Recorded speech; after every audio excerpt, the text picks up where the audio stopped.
Okay. I'm live, suckers! Arty-ho, oh no, emotes! This is a serious issue.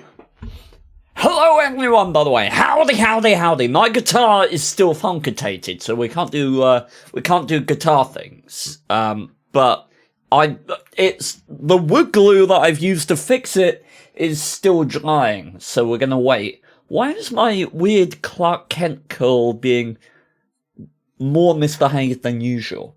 Go back up there with the other bits of dandruff. Okay, lovely. Oh god. It refuses to cover up my bald spot. Like, dude. Why is my bald spot there? My dad's is like in the middle of my head. In the middle of his head. It's not noticeable. Oh, anyhow. Cicado, hello. Welcome. Don't know why I pronounced it Cicado, but hey, yeah. Mound, hello, Kenji, howdy, the Bobbin, hello to you. Shabbles, howdy. Oh, Dutch Baguettes, my fine friend, how are you doing? I do hope you are well. Ah, look, it's World of Tanks. Can anyone clarify for me? And I think I'm completely right on this, aren't I? This is the highest camo you can get on the Even 90, right? This setup right here is legitimately max camo.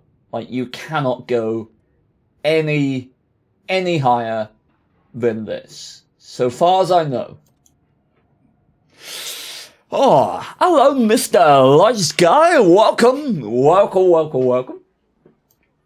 So yeah, 58.92. I believe this is the largest camo value in the entire game. I mean moving camo, chat. Moving camo. And you gotta remember, we've got low noise exhaust, and one of the reasons, if you did not know, one of the reasons that the Caminet is almost completely obsolete these days is because it doesn't stack. It overnights. And what I mean by that is if we take our good old bounty exhaust system here and we go, let's put a Caminet in place of this Commander's Vision system, right? Plus 12.5% to camo of a stationary vehicle. You'd expect, right, this stationary vehicle camo to go up to what, 70 point something? Somewhere over 70, right? So if we do that, let's see what happens.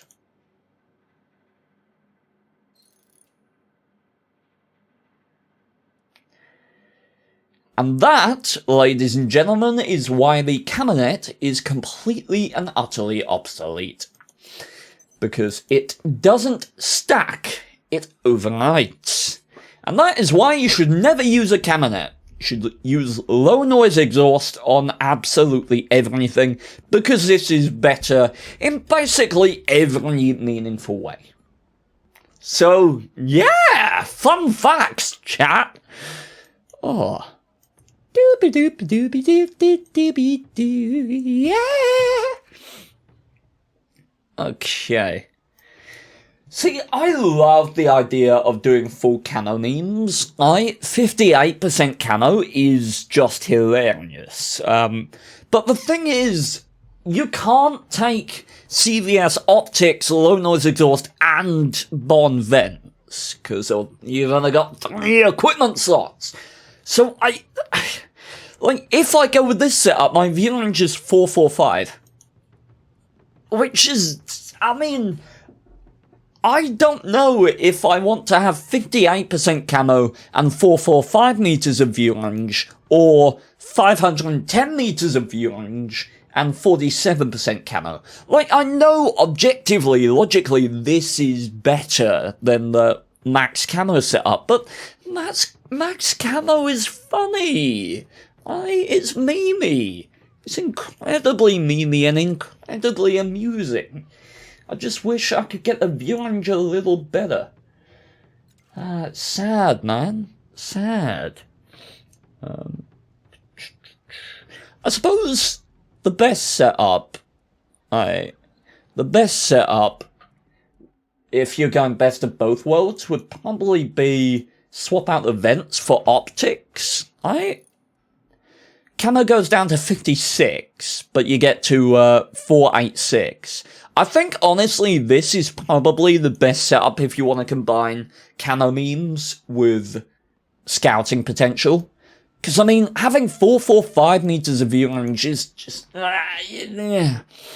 Hi, Steve, how is Stan? Stan's good! Let me ask. You might see my bed. I don't think I've made it.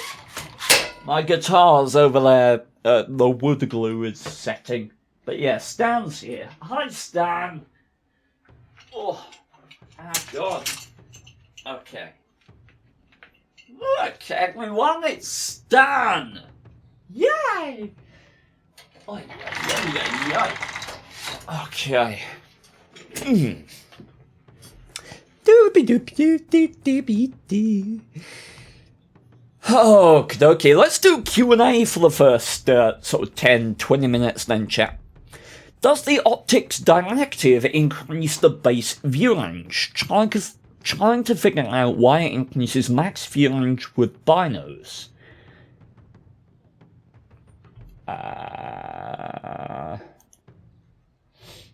Let me click buttons. Do bear with me. Okay.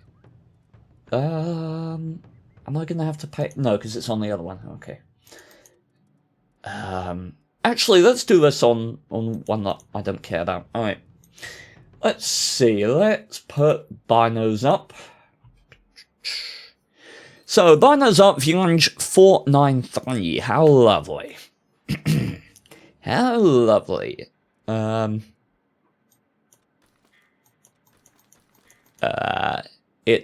It doesn't. You can't mount it with anything other than coated optics, which is what I thought, but thought I'd test it. But yeah, it doesn't, is the answer to your question. Did you Hulk out and lip your shirt, Steve Smash? No, this is a shirt that I had way back before I started working out. And as a result, now it's kind of like it doesn't really contain... I mean, it doesn't quite, you know, contain everything as well as it used to. And my nipples are fairly insistent on coming out to say hi sometimes. You need to use the optics too. Oh, what? Jim? Oh, I see what you mean. Okay. Alright, let's see. So we do optics and binos. Now, the view range should still be 493 when I put optics on. Alright, so it shouldn't change from 493 here. Yep, still 493. Okay, and then we go and we put the directive on. You have a huge hole underneath your left arm if you... Oh my. Okay, I see. Damn it, shoulders. Aw, dang, I like this shirt. Dinglebangs. Many bangs, thank you very much for 27 months. It's absolutely beautiful of you. Okay, so putting optical calibration on shouldn't up this view range at all. Because the view range is with binos active.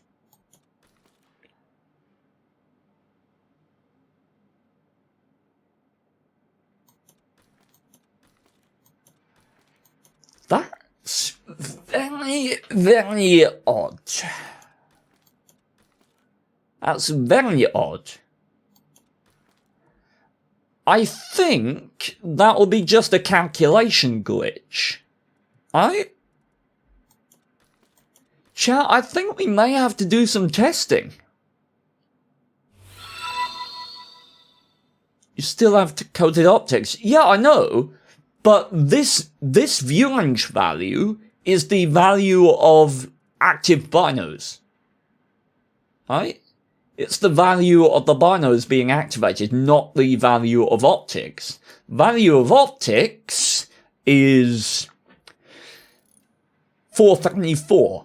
So that's the view range that I have with optics. For example, if I put binos on, it goes up to 493. Let me take optics off. If I take optics off, it's still 493, right? Because it's the binos value. So why, when we have optics, and the view range doesn't change from the 493, why does the view range get more than 493 when we add 2.5% to the effect of optics? That doesn't make any sense.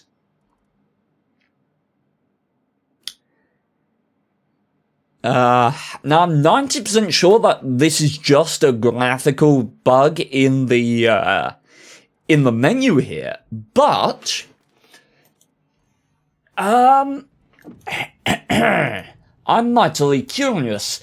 Give me a Manticore. Manticore has 400 meters of base view range. Give me 100% commander. Okay. Wallst, I love your voice. Well, thank you very much. Isn't it 2.5% of base view range? What, the directive? Plus 2.5% to view range.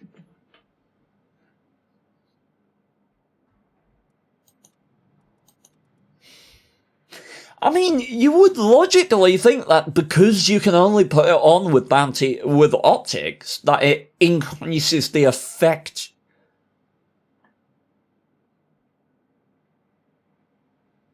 Actually, the way that's worded, you know, I think you might be onto something. Plus 2.5% to view range. So, not to the effect of optical calibration. Like, it doesn't make coated optics go up from 10% to 2.5%, right?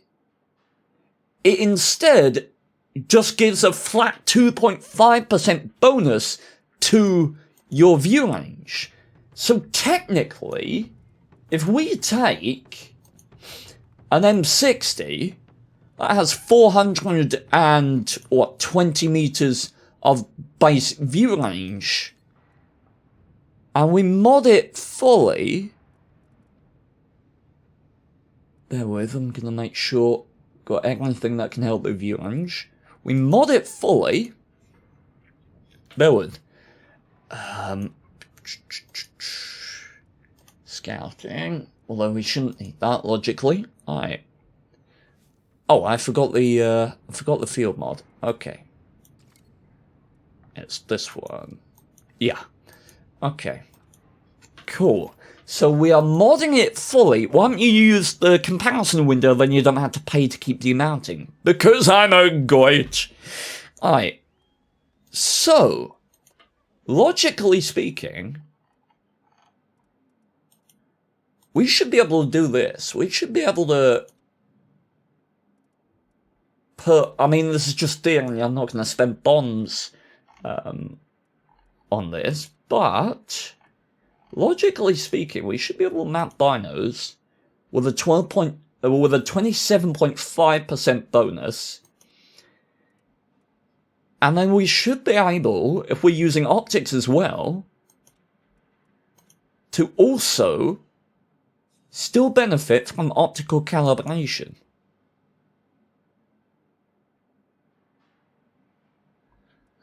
I'm sorry, I gotta go full ham here. I need to know, like, what. Okay, improved bond optics, bond vents.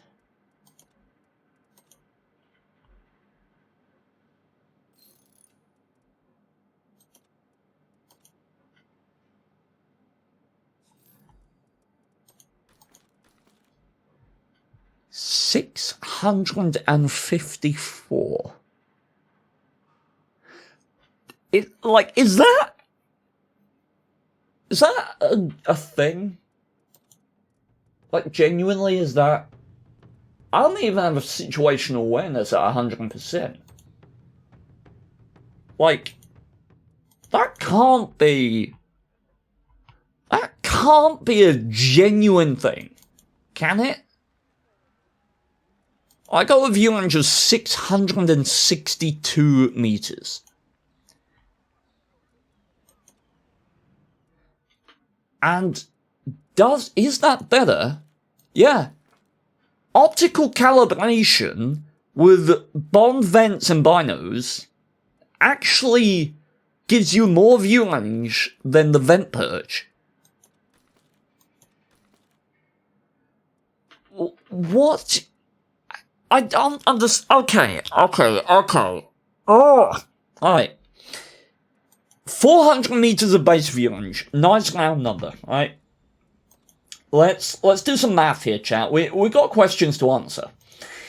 400 meters of view range, 100% commander. We're gonna take optics off here. Okay. Taking optics off. We gotta devise an experiment, chat, is what we've got to do. What we need is to somehow find out whether we need a map where we can easily sort of hang about at sort of 400 and 445 meters view range in the middle of the open. I'll probably do this with Peabody, but we need to actually run the math on this before we waste our time. What I want to find out... Airfield would be good, yeah. Peabody, I'll be on team speaking in a moment, my fine fellow. What I want to find out... So, optics takes us to 440. So... I want to get Peabody in a tank with a certain percentage of camo, such that when I take a tank with binos active, right? Oh, this is perfect. 500 meters exact view range, right? Can someone run the math and tell me what camo we have to get on Peabody, on a stationary Peabody tank, to only spot it at 444 meters? I want to spot it at 444 meters, somewhere around there, or 440 meters, doesn't matter exact, but it has to be within a margin of like 10 meters, something like that. And then I want to see if under that exact same scenario, when he goes unspotted at like 440 meters or something like that, if we take it out, right, and if we come back and I put optical calibration on, and I activate binos again, is my view range with binos better when I put optical calibration on? Like, will I spot him? 21.2. What, stationary camo, Jigsaw? Okay. Cool. 21.2. We can probably get you a tank with about 21.2 camo. Go from 500 to 444. Okay, wonderful. Yeah, we'll go for like 22 then, just to give us a bit more freedom. So, yeah, that's what I want to do with Peabody here. Because I'm very, very interested in how this works. There's a really interesting thing. 11.2 at 4 meters. 11.2? Wait. Yeah, 500. Yes. Yeah. 12.2. Wait. 11.2? Yeah, it must be 11.2. Okay, yeah. We'll go with like 12% camo then. Alright then, Peabody. I'm hopping on. And you got work to do, biatch! Okay. We're gonna learn, chat. We're gonna learn. You're trying to get the highest possible view range in the game. No. I gotta play frickin' what today? That's what you get. I am Yeah, trying to find out. Who's that? Nero McKay, I blame you for this. I am trying to find out why in this window, when I add optical calibration, this view range gets better. Yeah. You know what? What? I'll surprise you with the fact that I've been actually paying attention this morning. Oh, nice. Because with binos, logically it shouldn't. If it's adding 2.5% to the effectiveness of coated optics, it shouldn't get better, because watch what happens if I take coated optics off. This view range won't change from 500 meters, because it's displaying the view range with binos active. So why then does the view range get better from 500 when you use the directive optics? That's the question I want to answer. Please? Yes, you may. While you're flapping your gums, obviously you want me to have access to an account where you've got certain tanks. So am I using a special account, or what am I doing? Yes. Tell you what, I'll give you the login for the press. Give me 1 second. And Wargaming, you didn't hear him say that. Hey, we're testing their game for them. They should be grateful. Okay. Right. So that should be good for you there, Peabody. Alright, put optics but no binos with the optics directive. Roger that. Well, we know it works for the optics. But does it add view range to your binos value? M4A1 FL10 has exactly 11.2 camo stock. Okay. M4A1 FL10. Righty-ho, let's have a look at that. Or T29 Untrained Crew 12.1 stationary camo. Interesting. Okay. What number do you get with the optics plus directive? I imagine you just add 2.1% to the 440, right? 450. We get 450 with just that. So it's a difference of 10 meters. Right. Binos there, that's fine. What did I miss? We are finding out what Wargaming's mechanics.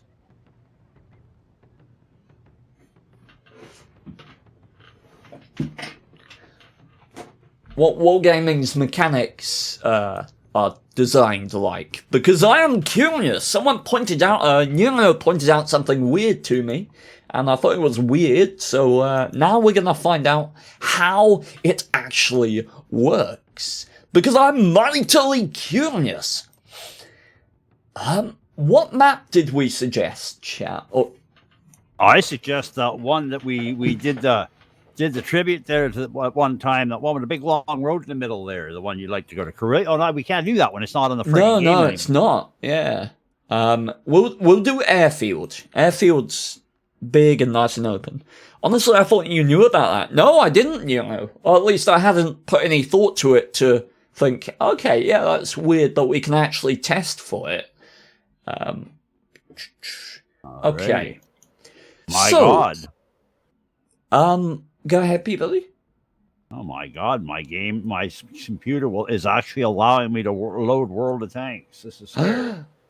Okay, you okay, Steve? Yeah, I keep trying to snatch my leg and accidentally getting my foot caught in the thing that lowers my chair. So, so my chair's gone down twice because I'm a dumbass. Okay, so let's clarify what we're going to do here.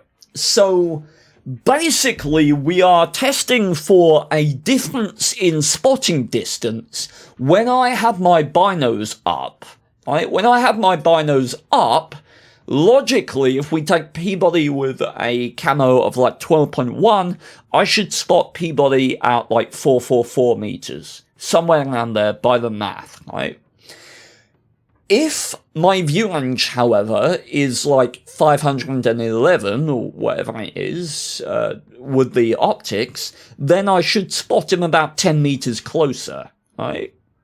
Or how much closer with the additional camo?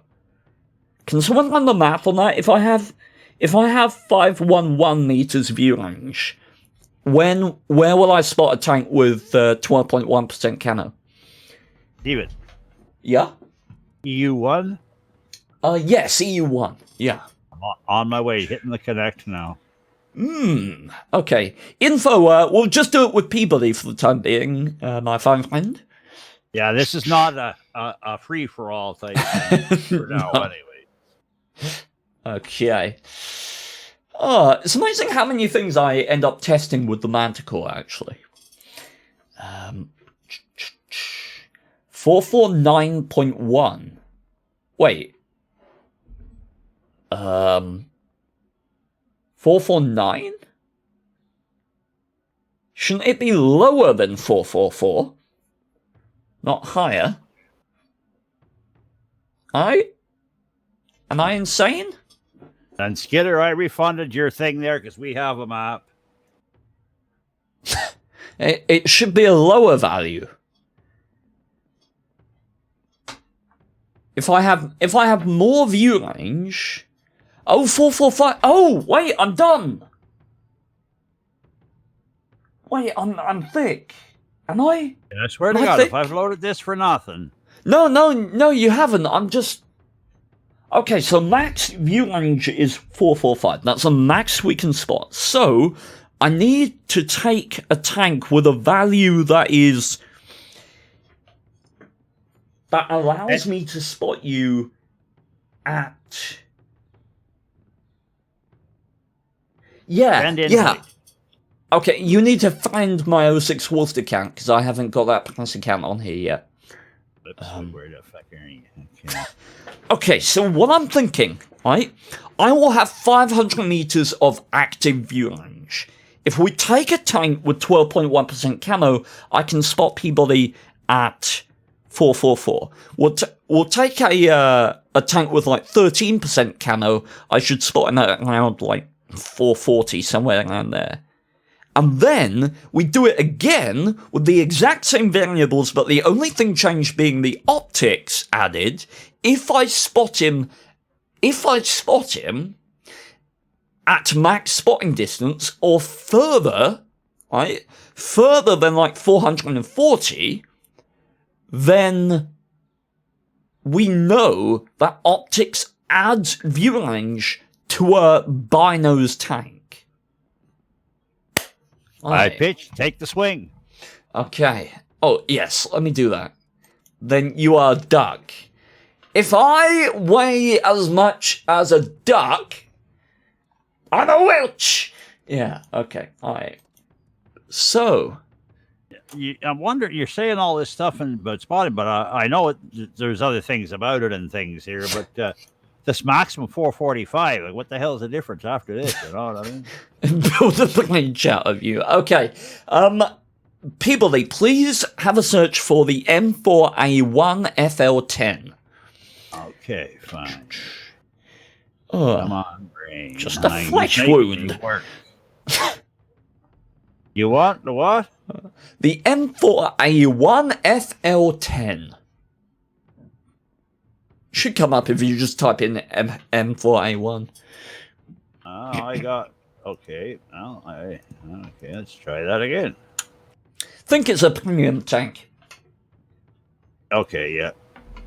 Oh, I see. And there was spacing in there. He didn't tell me about the spacing, so I couldn't find it. I'm so sorry. I got the tank. Now, okay, all right. So is the camo you're talking about, is that with 100% blue? Are you asking me? No, I'm asking chat because they picked out the tonk.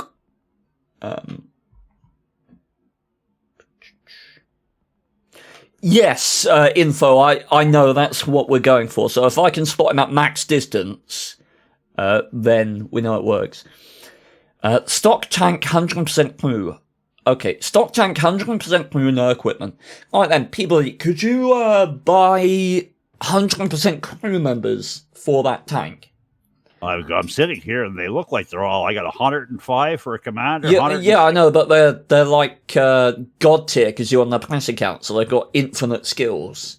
So we need to buy new clean crews. Yeah, we need to buy ones that aren't literally deities. So recruit commander at 100% then. Yeah. Okay.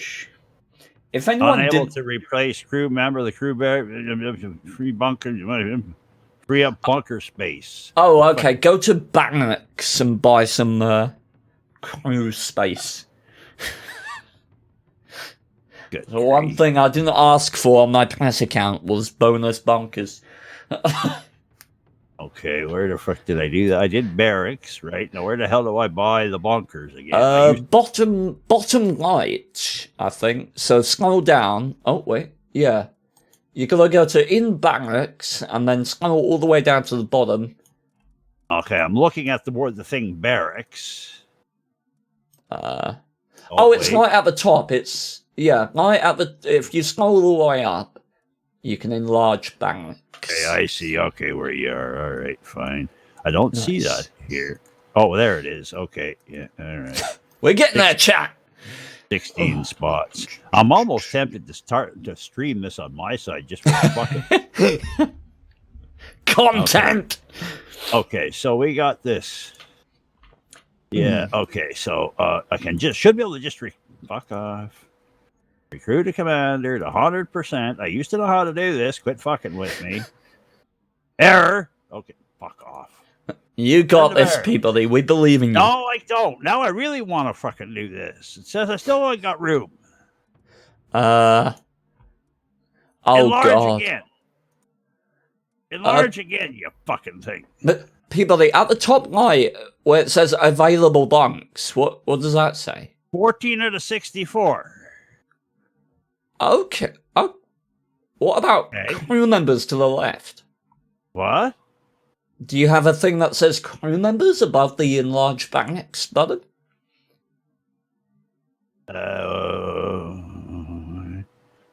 What the fuck? Where do you see? Yeah, okay. I have crew members. So yeah, I've got 29, 29, 29, 29. Oh, okay. I don't know what that means. Just keep enlarging it, I guess. Oh, can I send somebody to the barracks here? I just sent. Okay, I'm gonna start dismissing a fucking bunch of crew members. You're dead. Yeah. Oh fuck that! I gotta. Jesus Christ. Yeah, if anyone doesn't know, on the pass account you have like infinite skills. So Manticore commanders have like 22 skills, I think. I think it's 22. Okay, I now have 61 bunks available of 112. Okay, cool. You should be able to send your crew to the bunks and buy new ones then. Should be able to dance on my fucking head and wish Watt was a real fixed game, but that's not a thing either. Denied. Oh, it worked.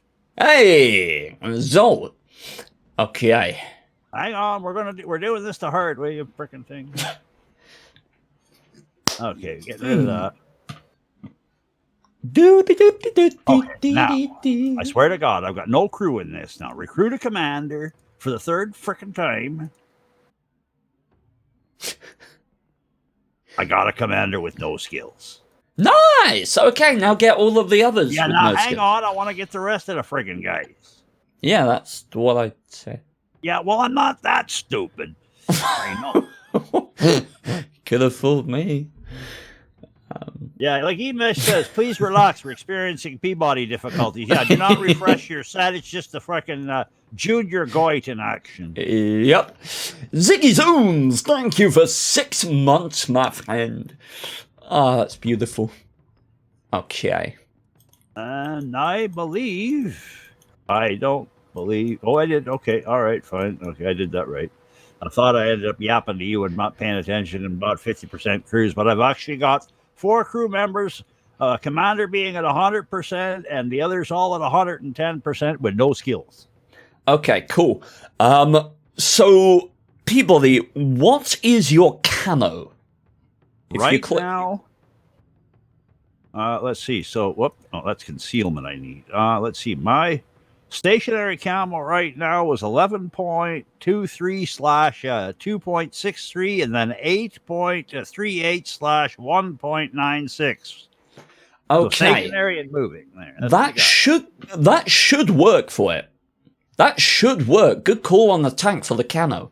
Okay. Actually, Steve, do you mind if I'm not going to get? I'm just going to throw this. Maybe I shouldn't because that's going on. I'm just going to say I'll just throw this quickly up on the OBS so they can see my side. I don't fucking know. Yeah, but I mean, you can if you like, but it won't be very interesting because, I mean, we're just doing mechanics. So you'll spot at 443.85. Honestly, we should try and open it up a little bit more than that. People, do you want to try putting vents on that tank? I used to know how to do that. Okay, over here.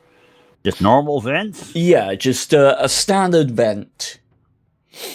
Improved ventilation for 6%. Apply. Now, should I put it in a specific slot? Put it in the one that it's not boosted by, so any of the two on the right. There's any of the two on the right. Yeah, as in the one that's not on the left. I've got okay, the equipment slots, there's 3 of them. So I take one of the drag to equipment slot. Okay, fine. Apply. Okay. I think I got this. Yeah, okay, yeah. All right, I got this now. What's your camo now? 11.23 stationary slash 2.63. And moving, we're 8.38 slash 1.96. Oh, of course. Because you have... Yeah, because you have no camo on the crew. Okay, click on your commander and train... And just click on concealment. Just train, like, concealment to 0%. Okay, so you want my commander to... Yeah. Concealment for 10 for just what did you say again? Okay, add that to there. Wait a second. Add select. Okay, I did that. What the frickin'? Okay, there it is. Camo paint might not be a bad idea. We'll see what value this gives us. Okay, I've got a 0% camo skill now. Okay, cool. What does your camo say now? 11.33. And I'll just give you the first 2 set of numbers there. Yeah. 8.46. Okay. All right. Let's do Jigsaw's plan then. You need to hop in a Chi Nu. Okay. So. Just getting people to hop into every tank just to test it. It's like he's trying to buy a new bed and he's just testing everyone. I should start OBS just for this for the fucking. Okay, I want to fucking Chi Nu. Where the hell do I find the goddamn tanks again? So. Japan, I think. I don't mean that. What is CHI? Yes. NU, is it? Yeah.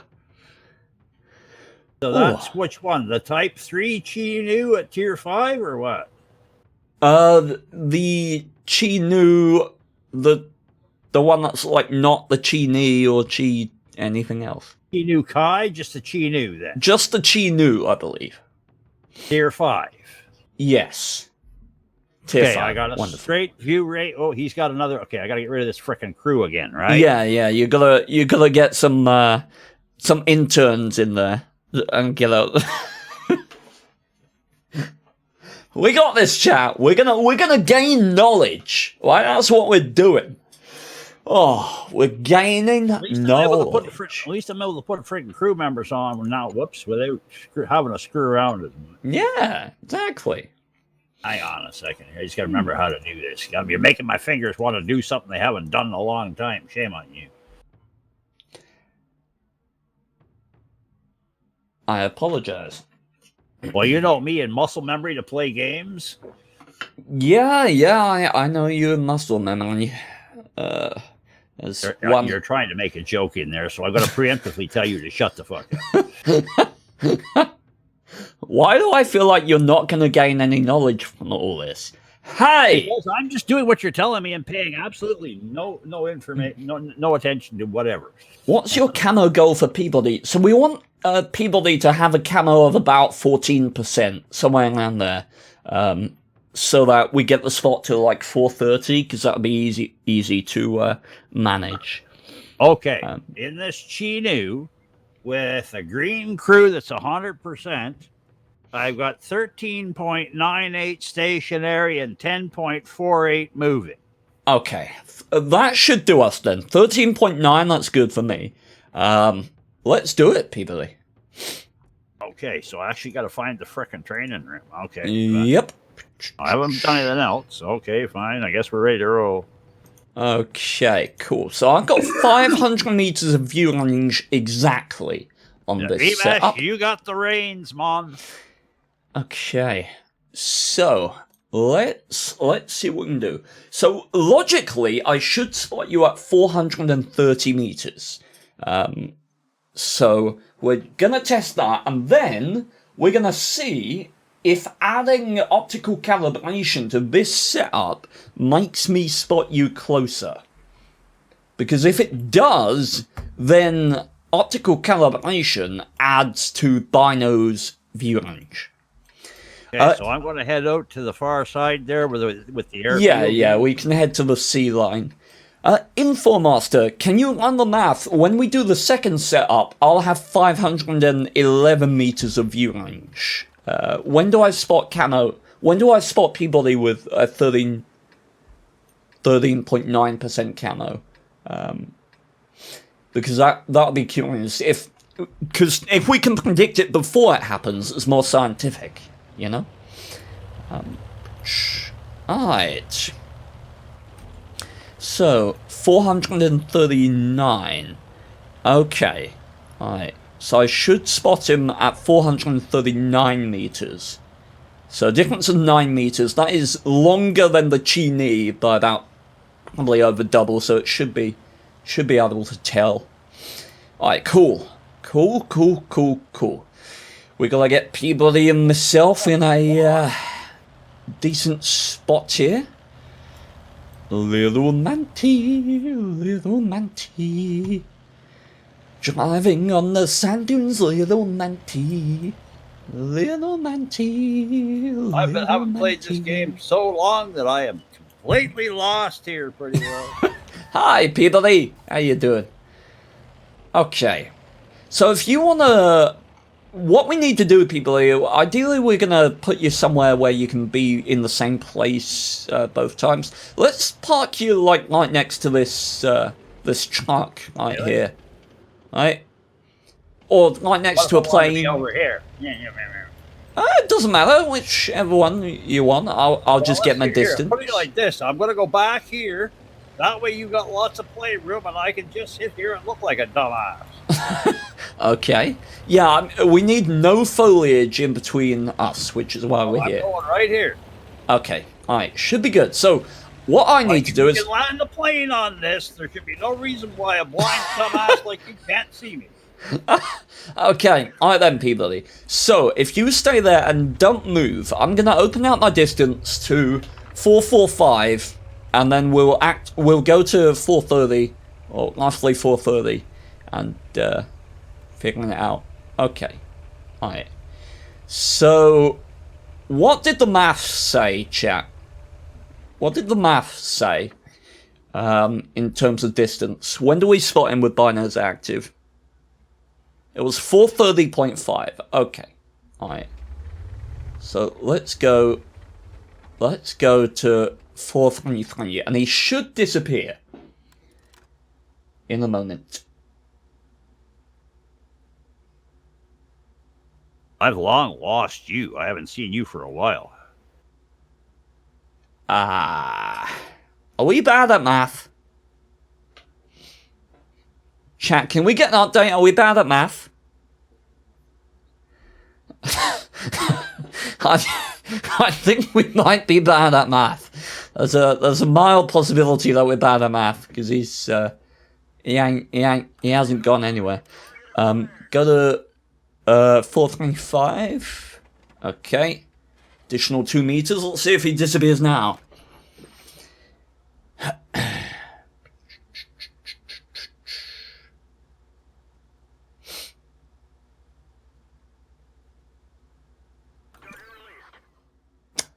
I know, Emash. Don't worry.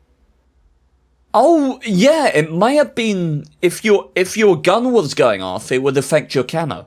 No, I waited long enough. I know. Right, okay, hang on. I'm going to 426. A 50-meter proxy spot. No. Your camo was, what? Almost 13%, Peabody? Yeah, it was 13.9, I said. Sitting still. Are you sure your view... Okay. There we go, chat. There we go. He's gone at 338. I'm gonna get a meter closer. Okay, so 426 and 428. Let's go 427. Okay, we're at 427. Does he disappear? No. Oh, yes. Yes, okay. He's gone at 427. So, ladies and gentlemen, yeah, it might be the gun viewport. You are right, yeah. Because there's different spottable parts of his tank. So, minor variation is expected. Now, what we're going to do is we're going to do this exact same thing again. Get to, what, 428? And if I spot him closer than 428, then we know that it adds view range, right? So the value that I spot him at is 428. Peabody has, what, just under 13% camo, I think? Yeah. Okay. Cool. So it's exactly 428 right now. If it's any lower than that after the changes, then we know that it adds view range. And I think I am just about happy. Alright. Let's violate the body of P. Okay, I want to do it blind though. Okay, Peabody. Move like half a tank length to the left or right, and I'll guess which side you've gone. Okay. Tell me when you're done.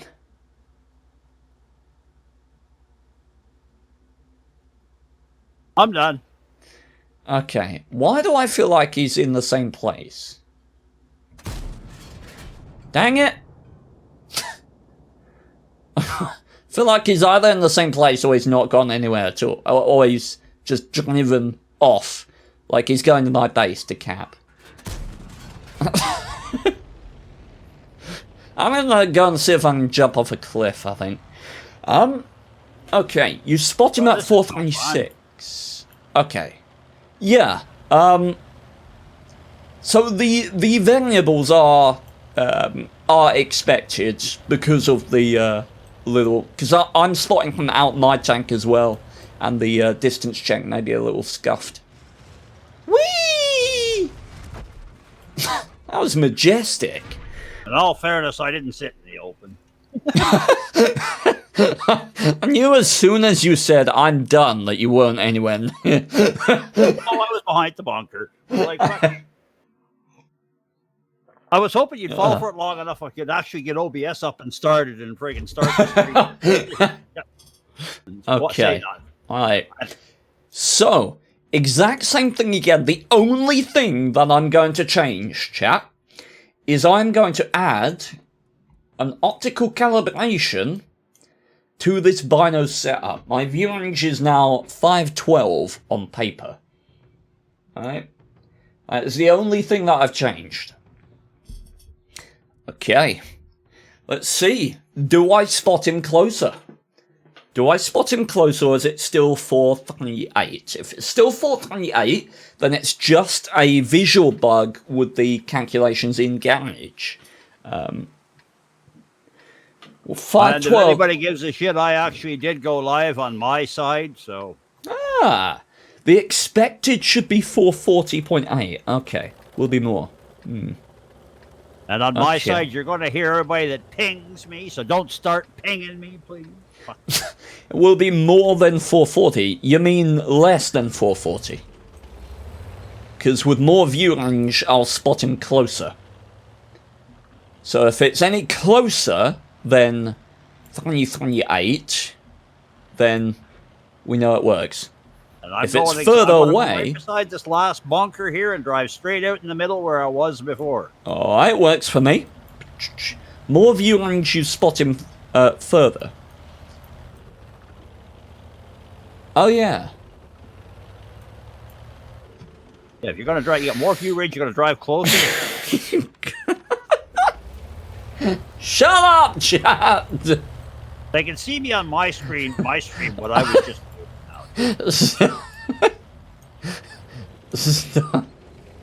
Okay.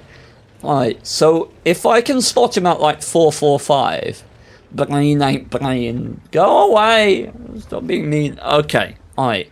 Do you want to face the same direction as last time, people? Just to I'm working keep it out. I'm consistent. trying to going basically to the same spot I was the last time. Yeah.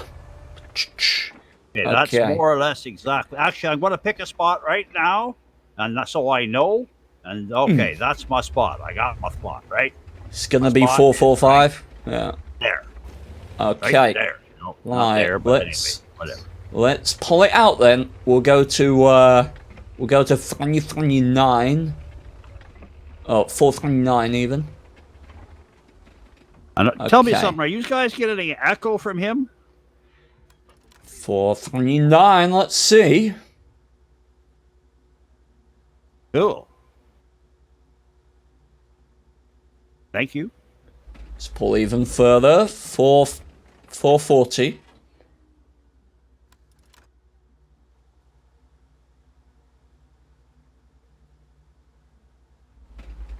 Four, 441.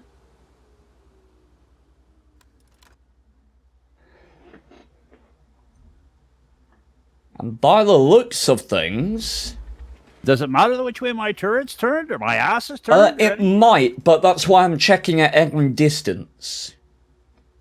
So,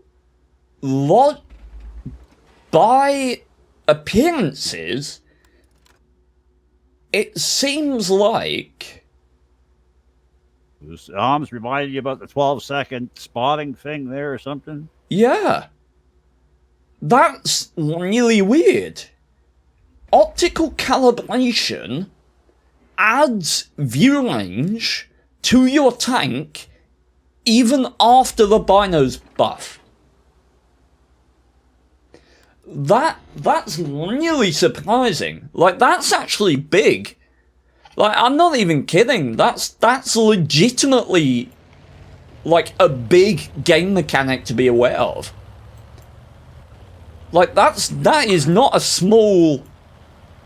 That's not a small, insignificant thing. Like, that's mechanics right there.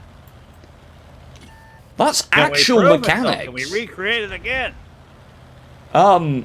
Reload! Fucking reload! Reload, you fucking thing! Oh no! Don't hurt me. I'm too young and pretty to die. Damn, fucking, you'd have been dead if I'd played Armored Warfare, man. You wouldn't have survived the first fucking missile that I'd have. Don't worry, people. I'm gonna put myself in a position when you'll never be able to kill me. Yeah. Yeah, I'd like to see Peabody come and get me here. He's got no chance. Yeah, perfect safety. Come at me, Peabody. I'll kick your ass, mate. How you doing? Oh, where you where you going? Oh God! Get off my land! God, no! You were saying, bitch, remember, I'm the Canadian who knows how to drive in the winter. Yeah, baby! Damn, he got my ass. Yeehaw! I rode him to my death. I rode into town on an ass. Your mama's ass. I rode him, he hung me out to dry. Oh, Okay, God. I guess we're done. Okay. What are we doing? Well, thank you very much for the help, people. That's actually really interesting to me. Like, that... Okay, That... so we're done. Yes, thank you. All right, that was short and sweet on my side. Bye. Yeah. That adds, like, legitimately, that adds considerations, chat, to some light tank gameplay. Like, some light tank setups. Like, that's actually big. I'm not joking. I think that I'm gonna have to consider more, but that's... Like, I thought I knew almost everything about light tank and sort of spotting mechanics, but that's really interesting. Let's look again at the good old M60 that we have. So, this view range with binos 662 is legitimate. Like, that's an actual legitimate view range value. Pardon me for a second, Stephen. Yeah? Roger that, EMS. Go for it. I'm pretty sure Zep Saint's around in the background somewhere anyway, so we're good. We got it. Would you really want both optics and binos? I mean, most times not, but it's interesting, right? I'm trying to think of a set where it would be viable. I don't know. On tanks that cannot use CVS. Yeah, Brutalist. That's... Yes. Yes, absolutely. Pardon me again for just a second, Stephen. Go ahead. Yeah, sorry about that hijack. It's just a lot of times you're quiet in chat, and so I don't see you there. That's why. Okay. Why is... Oh, it's because it's Chinese, not Japanese, Steve. That's why. Okay, alright. Let me see. So, Type 64, legitimately, this is the best set. Oh, question. We had somebody saying new setup for his ELC BIS. Yeah. Like, question, chat. Put optical calibration here, and then put binos in the scouting slot. That's a little filthy. I'm not even gonna lie, that's... Well, you're gonna have to prove this in a live match now, Stephen. You That's know that. even that. Ooh. New set for back chat? I mean, honestly, like, that's meta significant. Right? That is significant in terms of meta. Like, if you're looking for a pure scout in, like, a Clan Wars setup, that is legitimately really important to know. For pure passive scouts... like, okay, wow. Wow, that's actually really cool to know. Battle, Stephen. Well, I know it works. Imagine bounty equipment too, yeah. That's quite something, chat. It really is. Tell you what, so on scouts where you can't use a CVS, I think this setup is legitimately meta, in my opinion at least. Let me try a Type 64 game because I really want to see what 546. Before you roll out on that, though, will you clear up your messages there? Because some of them I've been getting, as I know you got them, but I don't want to rip anybody off. Certainly, yes. I will have a look. Oh, yeah, A46, though, now that I think about it. Ooh. Do we swap out... Although... Yeah, because for... Yeah, absolutely, you swap out bounty vents for it, right? Absolutely. And you put the... Yeah, you put the vent, you put the binos, You put the binos in the scouting slot because binos don't have a bounty or bond version. Yes. Okay. Legitimately, that's, oh. You sound like me when I figure something out in scrap mechanics. That's so hot. I know, it's like you're having a metaphor. Okay, wow. With your excitement, I gotta go make a coffee there. Don't forget your messages before you roll out. Oh, why?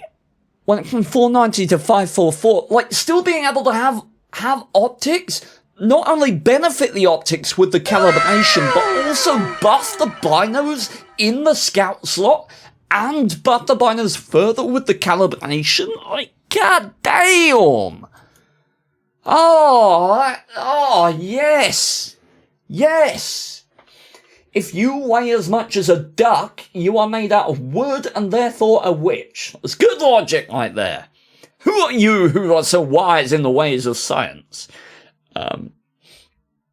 What's the binos bonus? 2.5 to on top of 25%, so it's like 27%, 27.5 overall. Canadian grumbling intensifies. It's either that or my stomach's grumbling again. We did that one. That's the difference between rules as written and rules as intended, kids. Yeah. I used the set of equipment for low-tier scouts like Super Chaffee, 6 20 meters view range, which is nice because I don't have access to CVS. Yeah, I think CVS makes this not meta, but the lower tiers where CVS isn't a thing, this is absolutely, like, this is really good. No, I mean, hover over the value, it tells you. Oh. Okay. Right, so 64. 64 is the bonus from binos. Okay, well, let's go, man. A46 benefiting from binos as well. Like, I can legitimately say now that the best setup on, like, the Type 64 and A46, tanks like that, isn't, like, low-noise optics vents. Like, it's not. It's binos, optics, low noise, and optical calibration. Even moving, you have 480. Yeah. That's gorgeous. That's absolutely gorgeous. Okay. Yeah, Skitter's mentioned he thinks you should add this to one of your science videos. Yeah. It certainly is. It's big information. Like, it really is. Okay, let's head to the middle, get out-scouted immediately, and die. Yay! Okay. Doopy-doopy-doop-doop-doopy-doo. I'm going to attempt to become a bush. Not just any bush, the bush. Okay. I am, for now, the bush. Alright. LTG seems to have had a successful time getting there. Good for him. I mean, my view range is potent towards people on the hill area. None of that's my spotting, unfortunately. Imagine the LTG might be able to get a bit of it. What are we missing? TS5, ship pack, Panther's over there, Nashorn. Missing Type 64 VK. Those are of the utmost concern for me. But I do think I'm funny enough here that I can... Oh, chat. I don't... I want to move past this, but... Oh. Well, hello.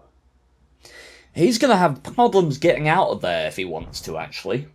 So I'm going to hold this position for quite a significant period of time, because I don't think that ship pack can get out between here without me spotting him again. What I'm also going to do is I'm going to hold my reticule there, because designated target only takes effect if you are aimed at within 10 degrees of a vehicle when it is spotted. Type 64, moving mid. And Nero McKay, your information appears to be so helpful that I'm giving you a reward. Here's your reward. Don't spend it all in one place. 2 whole Okay. shenanigans. Wow. Oh wow, what a sexy reward that is. Okay, so we should be winning this game easily. Easily. Oh, VK's up there. Interesting. Should be killed. Lovely. Shippack's moving. There's the type. Should get killed by the LTG. Come on, LTG. That's a sitter right there. Excuse me, chat. Oh. Beautiful. Alright. Well, GG. Can we talk quickly, chat? Can we talk about my spots? Like, can we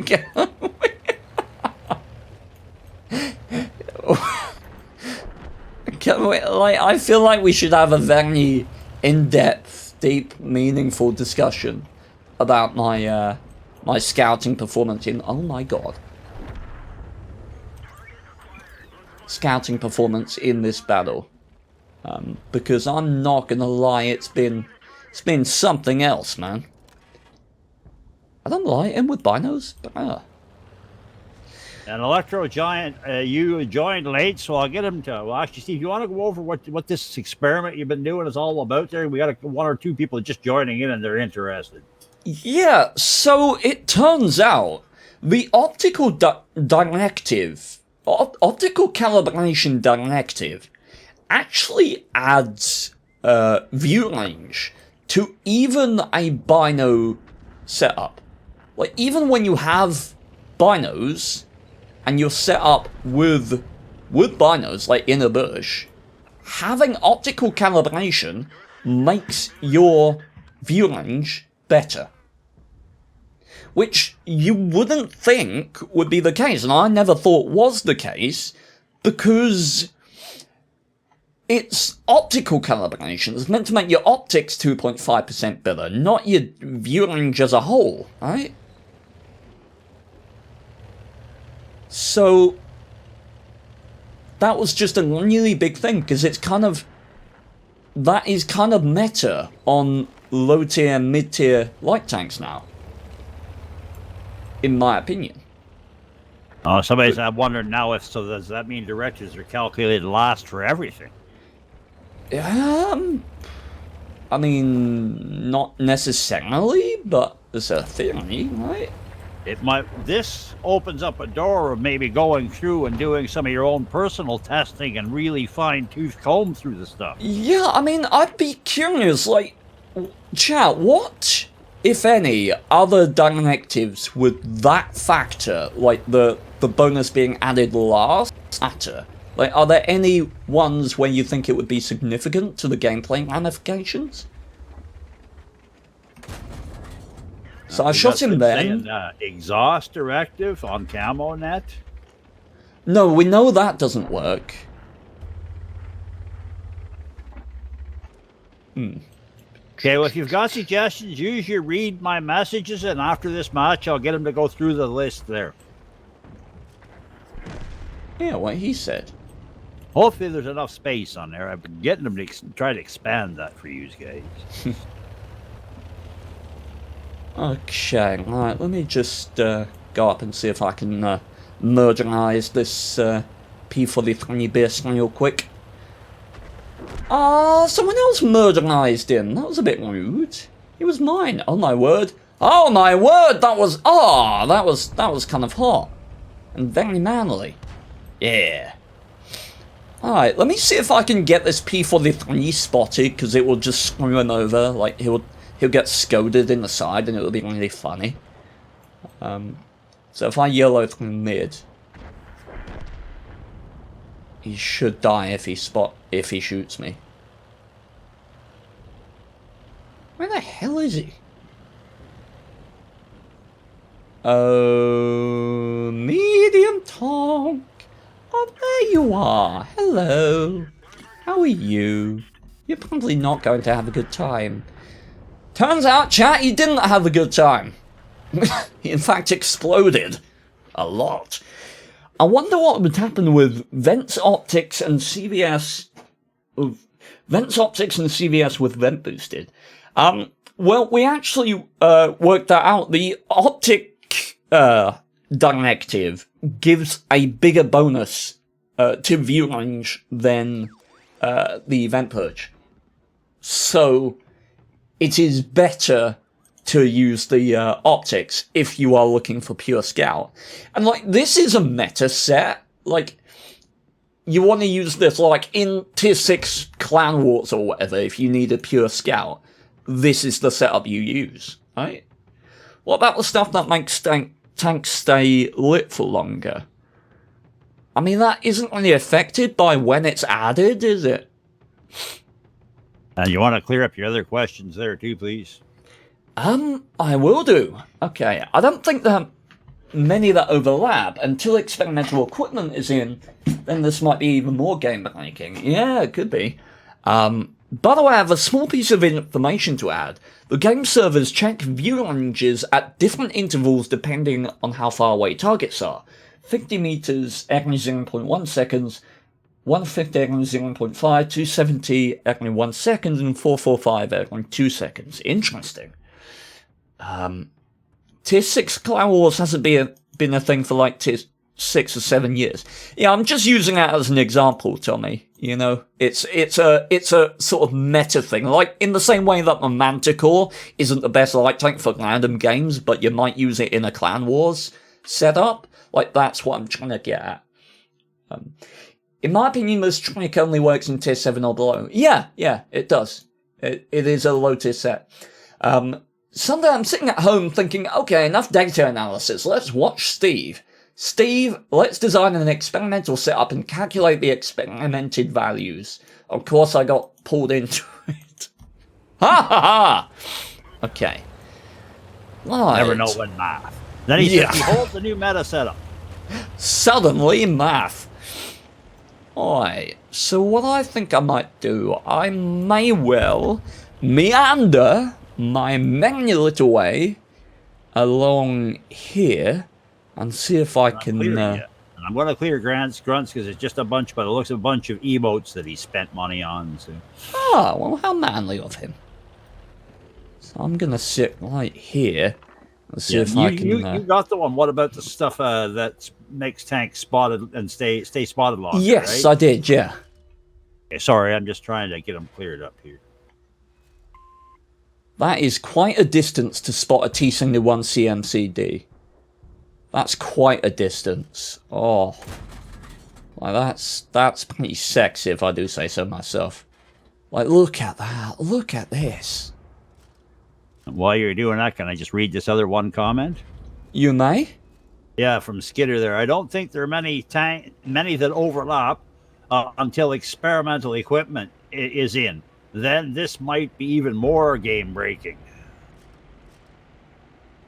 You are certainly not incorrect. Okay, that's a lot of the enemy team. Like, that's a lot of the enemy team. A good position where I just was for getting a bit of information if you have any good view range on this flank. So, yeah. Worth using. No one wants to know how many tanks you just spotted, apparently, or something. A significant amount is the answer. A significant amount. I'm going to go straight through mid here, I think. Trouble is, they own the cap, so they played this correctly. We should be able to get in and kill the arty, I hope.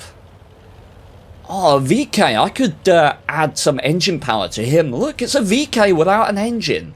No. Fear not, fine sir, I shall be your Cromwell.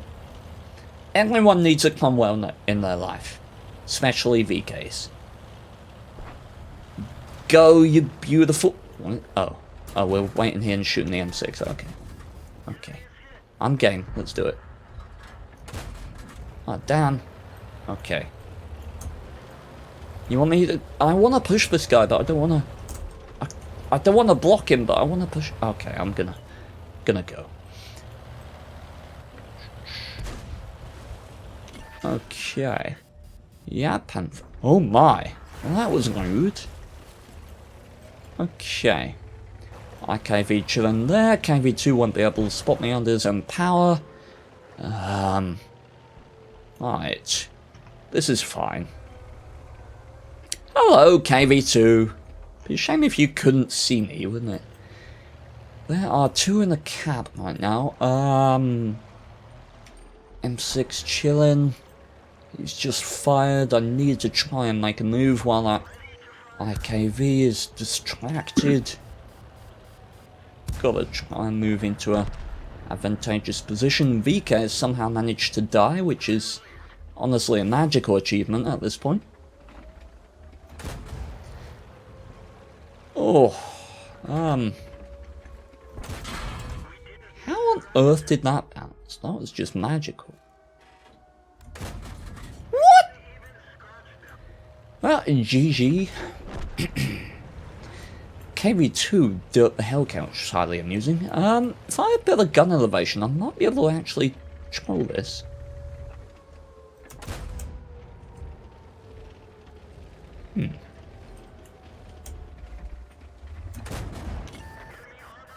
Your ad time just went out, Hurricane.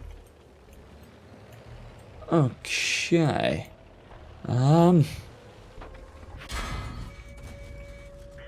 Right, if I can keep this guy distracted.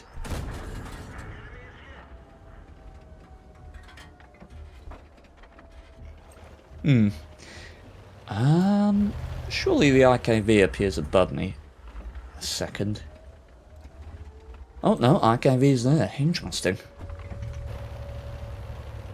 This guy's such a long tank. If I'm on the hill here, I reckon I can get the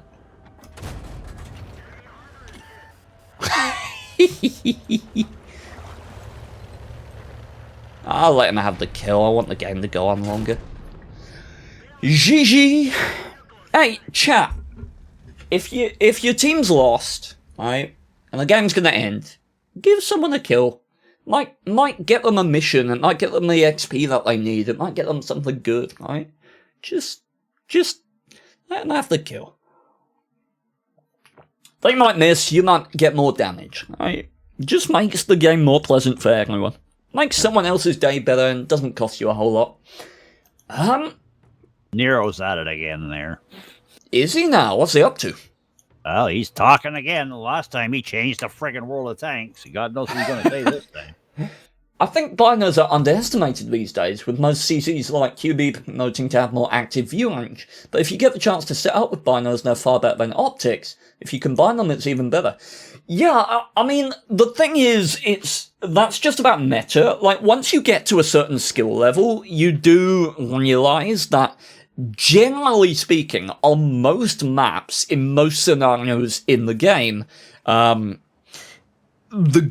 is evolving most of the time. Most of the time, it's not appropriate to stay in one place for a long time. On most maps. Obviously, it's different on maps like Prokhorovka, Malinovka, things like that. But certainly, I mean, you'd never advocate for the setup on like a medium tank or anything like that. Whereas way back in the day, like, I don't know, 7 years ago or something like that, you could have like justifiably taken binos on a Object 430 V2 or something like that, just because the meta of the game was so much slower than it is now.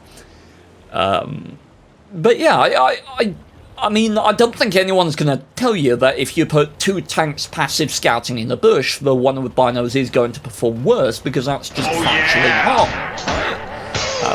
But it's about balance of probability. Donated £10. Ooh. Try that view range setup on the American T20 medium. T20 medium, eh? Oh, okay, I see. Ah, that's actually a good tank pick. What the hell are you doing? Why have you done this? Yeah, I see that. You hear me? Yeah, I hear you. Okay, give me a sec. Vorsh, this one's for you. I am, Unsure. What was that, T20? Just a straight up T20, or what was just it? a T20 with that view range set up. Oh, okay. Look at that. Spotting a Type 64 at that distance. Jeez. Come on, someone hit him. Someone hit him. Mate. Designated target doing the job. Leopard's coming up. Hello. Hopefully you can fool them into thinking that you're the only one here. VK's chilling. If I get an opportunity to help out this Leopard, I might well take it. Ooh. Leopard doesn't take a pen from the VK, which I reckon he's going to be quite happy about.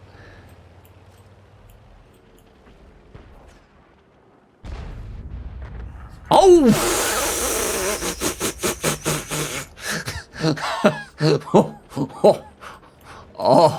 oh, that was chunky. That was very chunky indeed. Oh my word. VK's having trouble with the Leopard, which is quite amusing. I'll go and see if I can help him. Oh, come on, Jigsaw. You've been around long enough for this to see the Honest Gaming space program. On Overlord. Irony!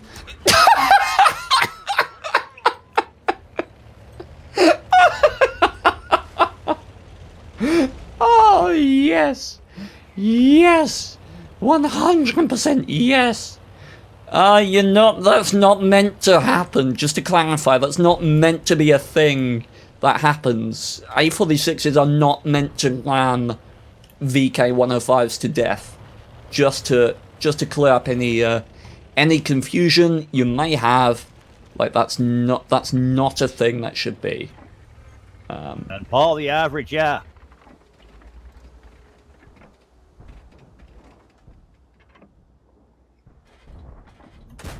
Oh.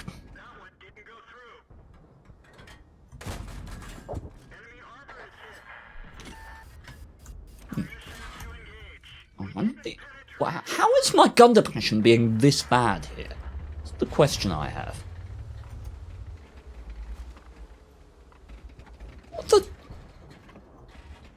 What is wrong with my gun depression? Oh, come on now. VK should be fine. Ugh.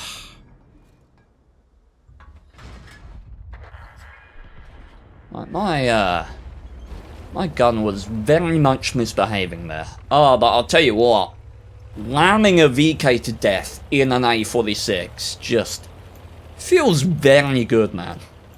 Very, very good. I know I'm 3-marking and I probably shouldn't ram tanks that are like 4 times heavier than I am, just because it's funny. But, ow! Ow! Like, in my defense, it was funny. So, you know. there is no defending the ping pong ball machine, Stephen. Do wonder if the SU is there. I'm gonna put this tree in between me and that position as I advance. Just in case the SU is there, I don't want to be spotted on this hill before I get down into the low ground and not below it. I do want to occupy that position because there's a chance with my binos set up I can spot the arty, and I'm gonna go up high here and down, so if I do proxy spot him, I'm already on the downslope. I don't want to get spotted while I'm climbing a hill because I'm very slow at that point. Okay, he's not there. Cool. Cool. I know I can shoot the T-34, but claiming position for me is more important because of Somebody's that. blaming Arties at K68, it looks like. Beautiful. And that's why I didn't want to fire, because of the Type 64. Not only that... Oh! Artie getting his head blown off. That we like to see. Okay, that I could fire because he went behind foliage, right? These are clean shots because foliage is in between me and him. So I shouldn't get spotted when I fire there. But when he was in the open before, would have been very unwise to fire. Okay, let's keep it moving. We can probably disrupt this SU-101, I'm thinking, with our view range. Now that we know that Type 64 is kind of stuck in the corner. Ooh, that's a bit of a chunky boy right there.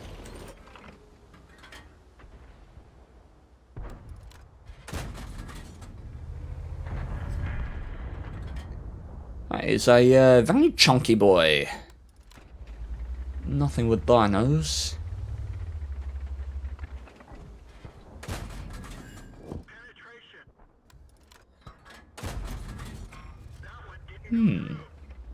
I'll take the spotting damage if they're willing to give it, though.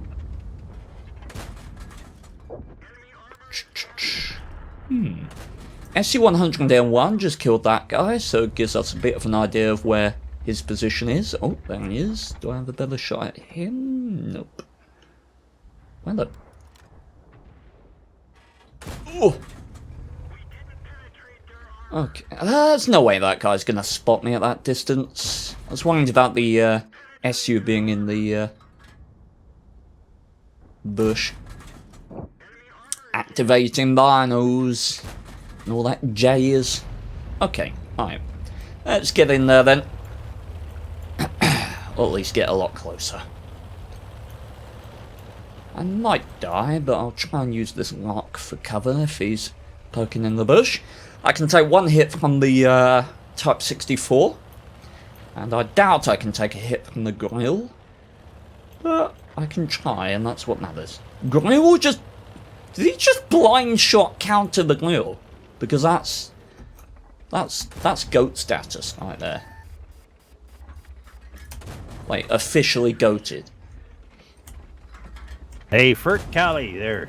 How can he play this game for so many long hours and stuff? Because he enjoys the game and he makes a living out of it and all kinds of stuff like that. So. Yeah, what he said. Ah, poor shot. And it isn't a game for everybody, that's true, but then again, not every game is for everybody, you know? Absolutely, yeah. You can't expect everyone to enjoy every game they play. Otherwise, there'd only be one game. Epic lamb kill, bro! Oh, come on!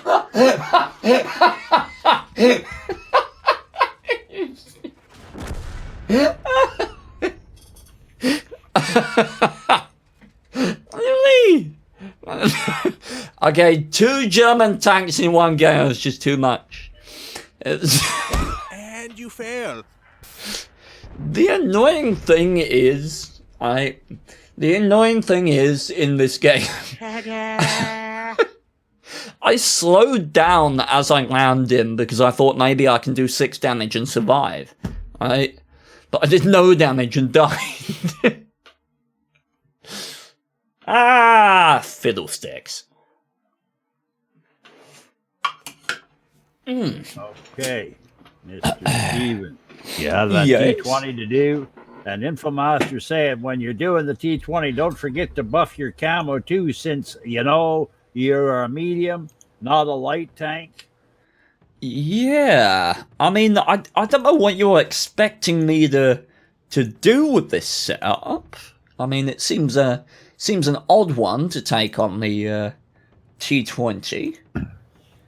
Very odd indeed. Bert Cali there, I get what you're talking about, how you don't get how people can grind through a bunch of tanks just to get another tank that at the end only have these certain amount of tanks and there's no real storyline to it or anything. I understand that one, but, you know, look at it from a collector standpoint of things. You know, is the best way I can tell you, you know. Base V-range, okay, gotcha. Yeah, it could be fun. We'll see what we can do. Don't you and you failed me. I'll kick your ass. Okay. Alright. Yeah, but it's a bit of a completionist element to it. Absolutely. Okay. Okay. You know what? If nothing else, one thing I do notice now, even though I don't play, World of Tanks has taught me to recognize tanks at a distance.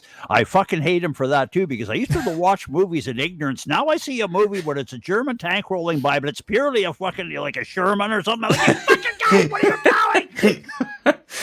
The pop department's not working hard. What it's like would you? Hogan's Heroes, man.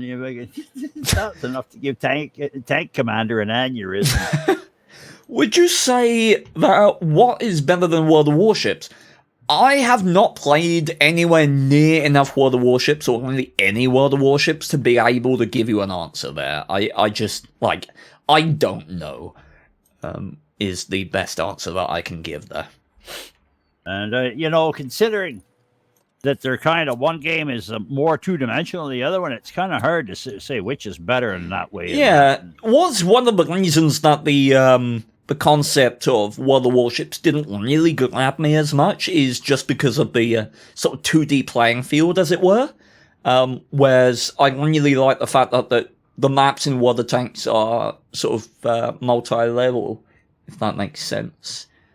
Can I just make another sort of off but on topic comment? You may. Yeah, Wargaming there. You want to see a real one? I believe they're using I think it's an M7 Priest in Hogan's Heroes. I think, and it's the second episode of the whole series, not like 102 or whatever you call it. And they're calling it a Tiger tank. And it's an M7 Priest as far as I can tell. Seems legit to me, but no. Okay. Right, so we're setting up our T20 in the requested setup here. So we've got a view range of 579 meters, which is Infomaster's yelling directive. Kind of filthy. Yeah. I think we're good, Info. Anything else I've missed? Think we're good, are we not? Luck. Okay. Yeah, I'll just go and pick up some luck quickly. Don't mind me. Oh, low noise exhaust. Oh. Good setup, Info. Well done. Good choices, man. Forgot the luck. Yeah, I left it on Ensk. Okay, well. Let's see what we can do. If you do not have that equipment to spot behind bushes, that view range is for nothing. Yeah, like, this setup is legitimately low tiers only, as in, like, 7 and below, just because at tier 8, you can mount CVS.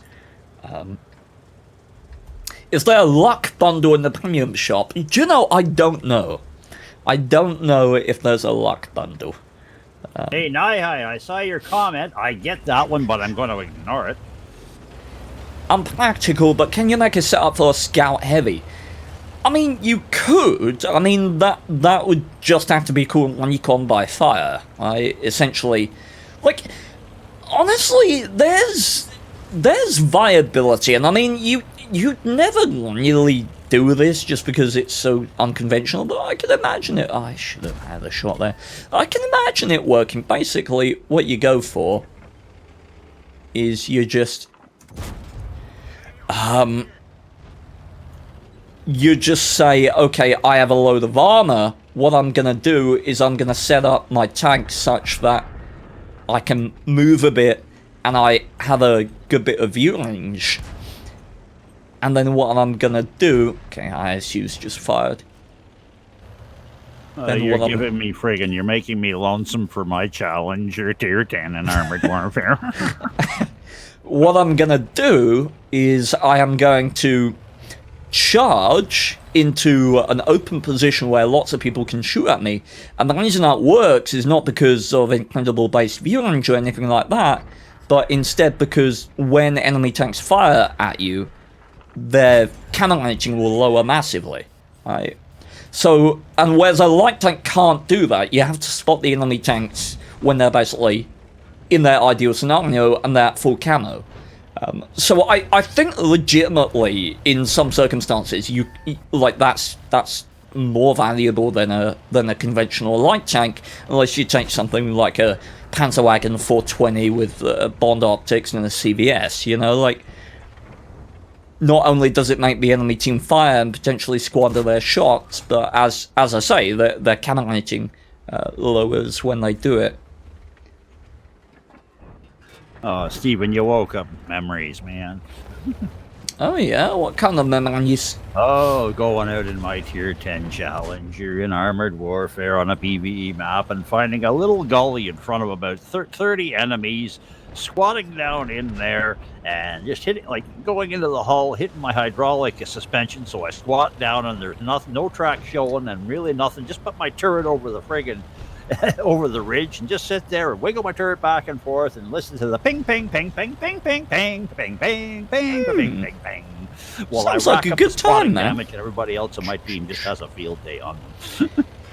Okay, right, so I think, given the 50 TP's health, I should be able to get up onto this hill quickly enough to contribute. Maybe not to save it, bearing in mind the mill, but the reason I was thinking I could probably do this is because the mill was unloading onto the people in this alley, right? So I was thinking he'd be reloading and unable to contribute to his team progressing the fight, which is why I thought I might have a bit of time to relocate and get up here. Looks like I may have been correct.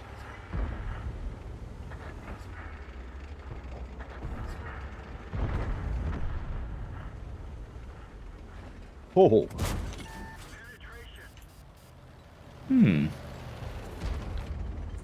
Okay, that mill's gonna unload.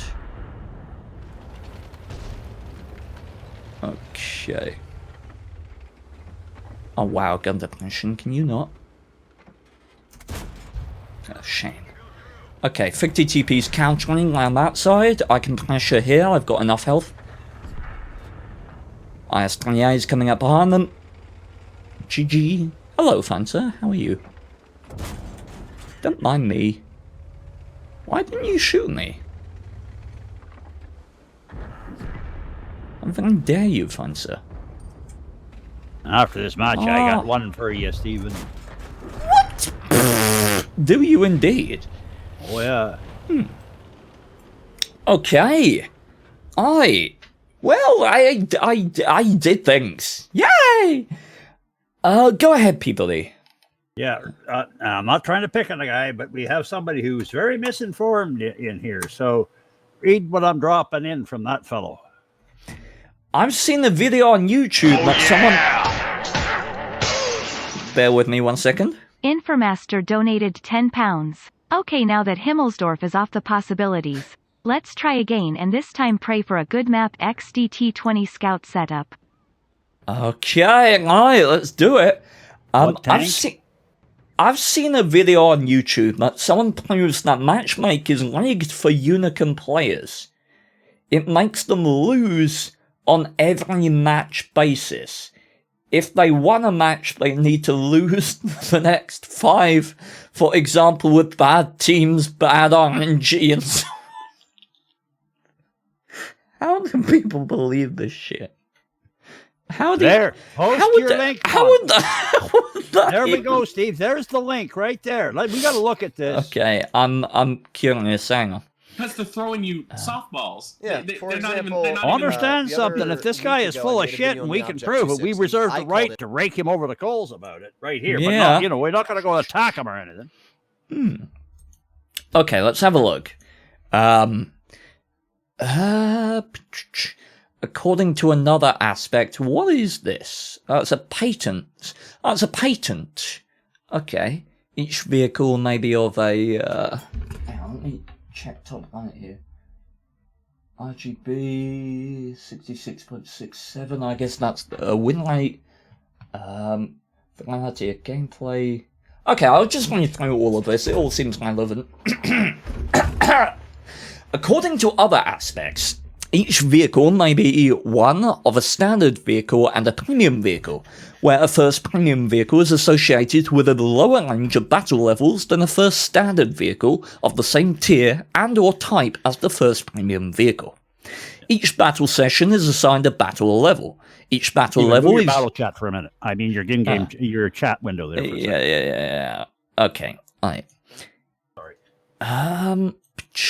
each battle level is used to limit participating vehicles to predefined teams that are included in battle session, thereby providing a unique method of creating a balanced battle session in an MMO game. As players progress and advance in experience, the player or vehicle will gradually be moved to higher battle levels based on the experience, attributes and capabilities of each player's characteristics and or vehicles. So that's referring to matchmaking, like tier 1, 2, 3, 4, 5, 6, 7, 8, 9, 10. There's a cut here. Uh-oh, we woke up Ian. Okay. Why is there a cut here? What's been cut out? Or is it... Yeah, there's a cut in the text here, which makes me suspicious. Okay, we'll run you on anyway, but dubious.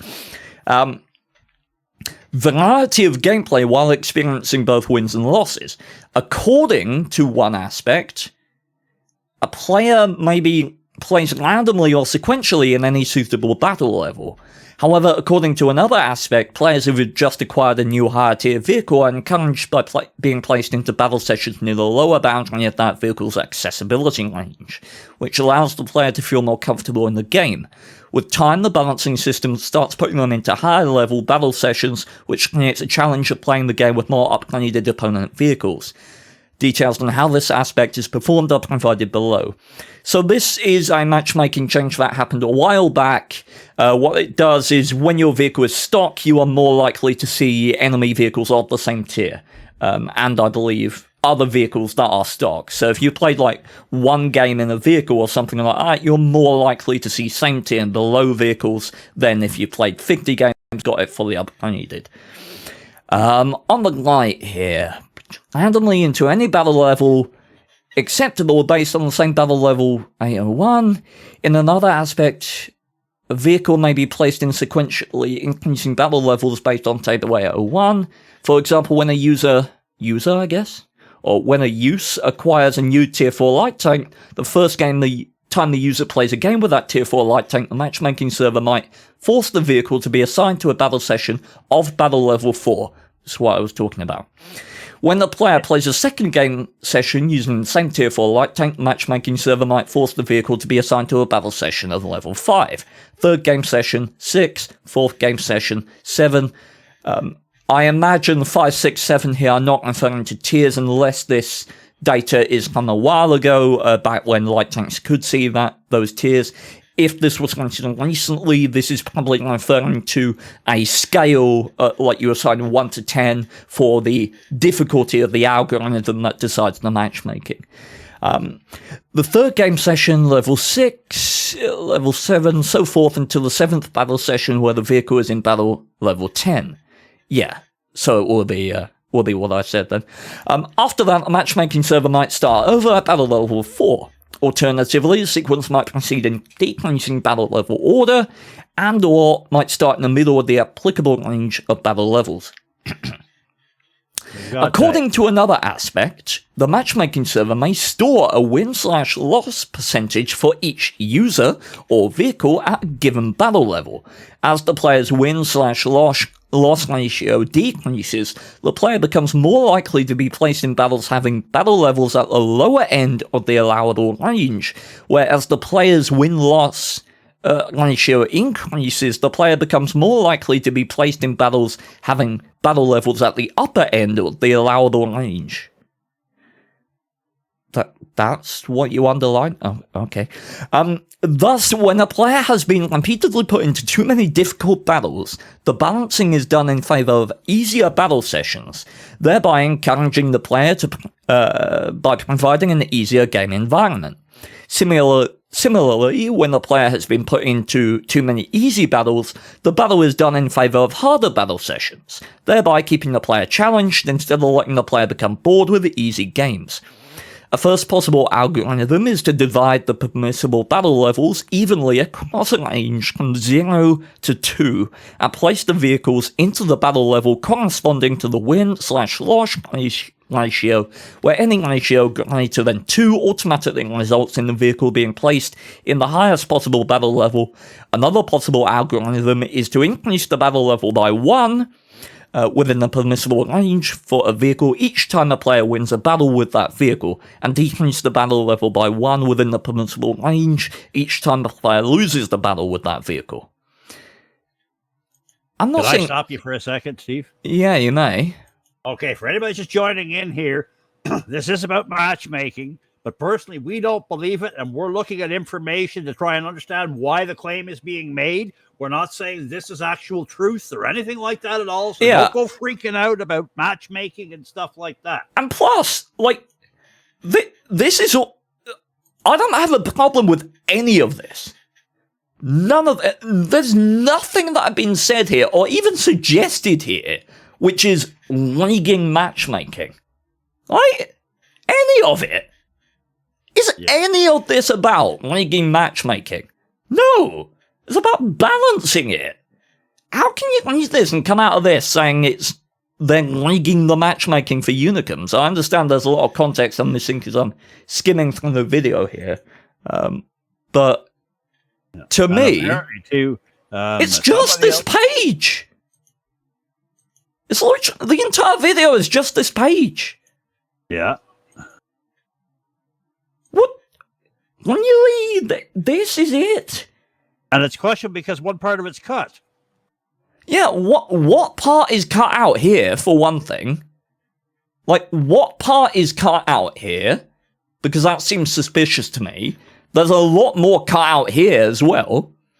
And this, like, look, according to other aspects, according to one aspect, according to another player, according to another aspect, it may store a win/loss. After that, man, the matchmaking might start over. The matchmaking might force a vehicle. The server might...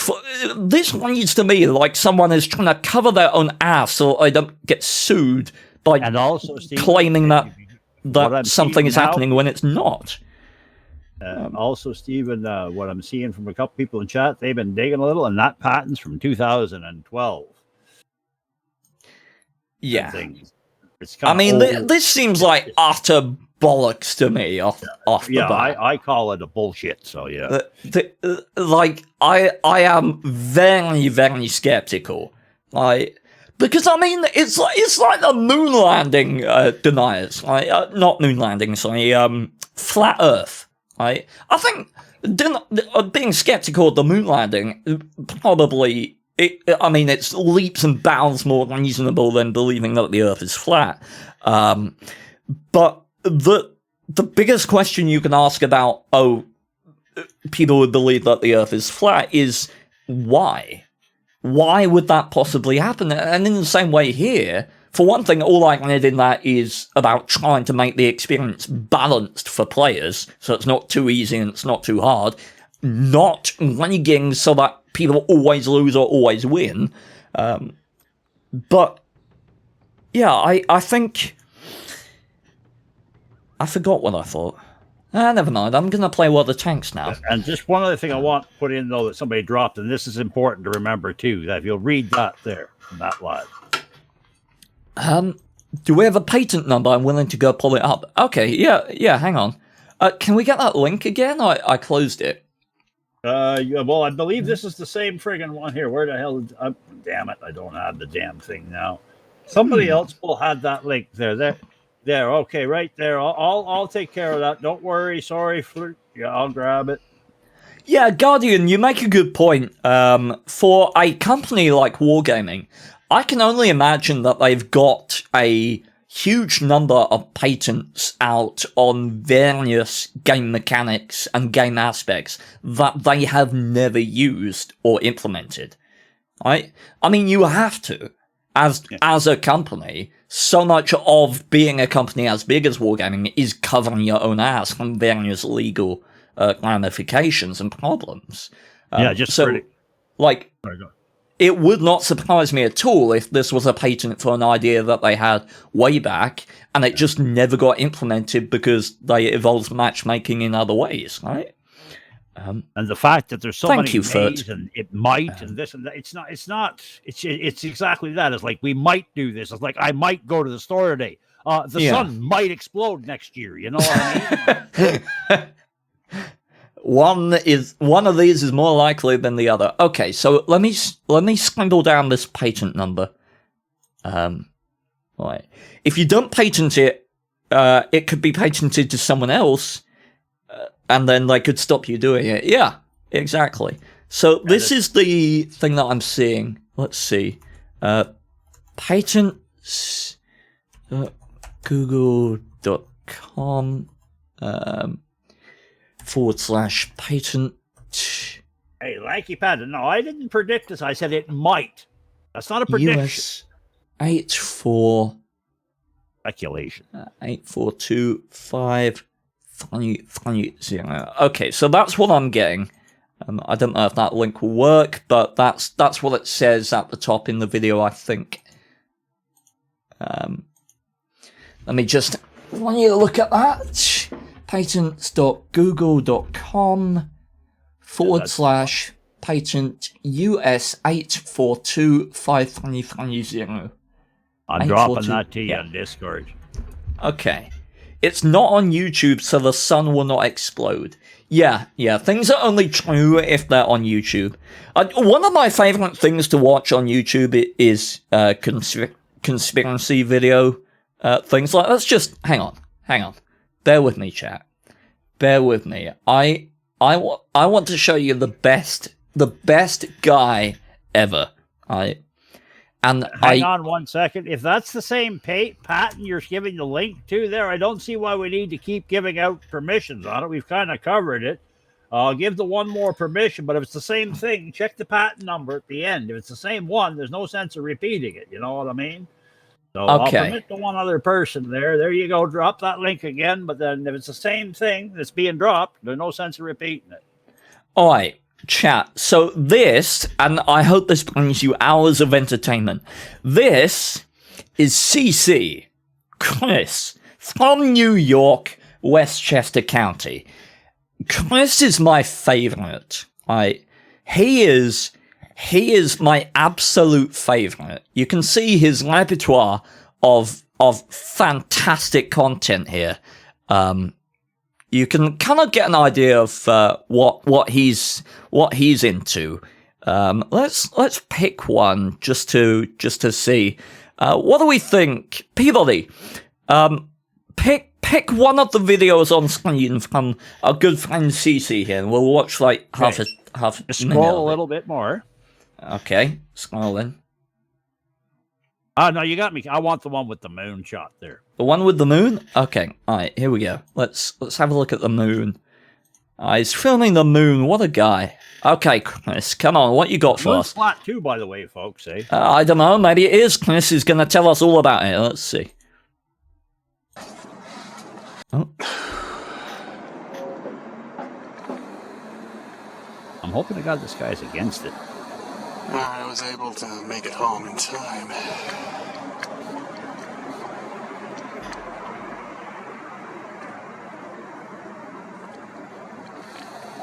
You'll focus in a minute. I was focused in on the Mars before that was a thumbtack.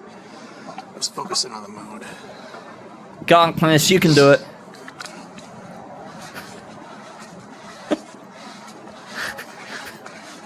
He's getting there, don't I? Give him some time, chat. Oh. Come on, you got it. Focus it, Chris, come on!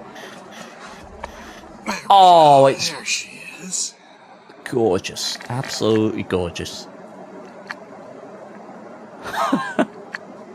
Genuinely, I'm not being sarcastic. Gorgeous. Oh, come on.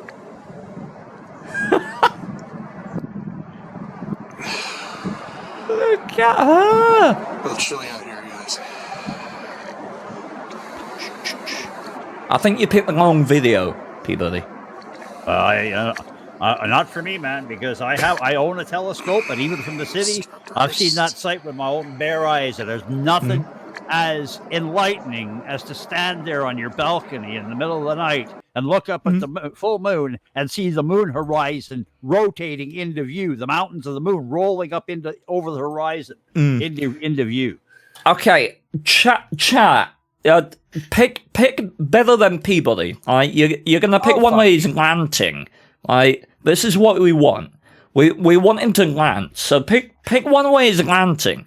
I really want you to get an idea of just how brilliant this guy is. Shout out a title in chat. Is this guy a flat earther? Maybe.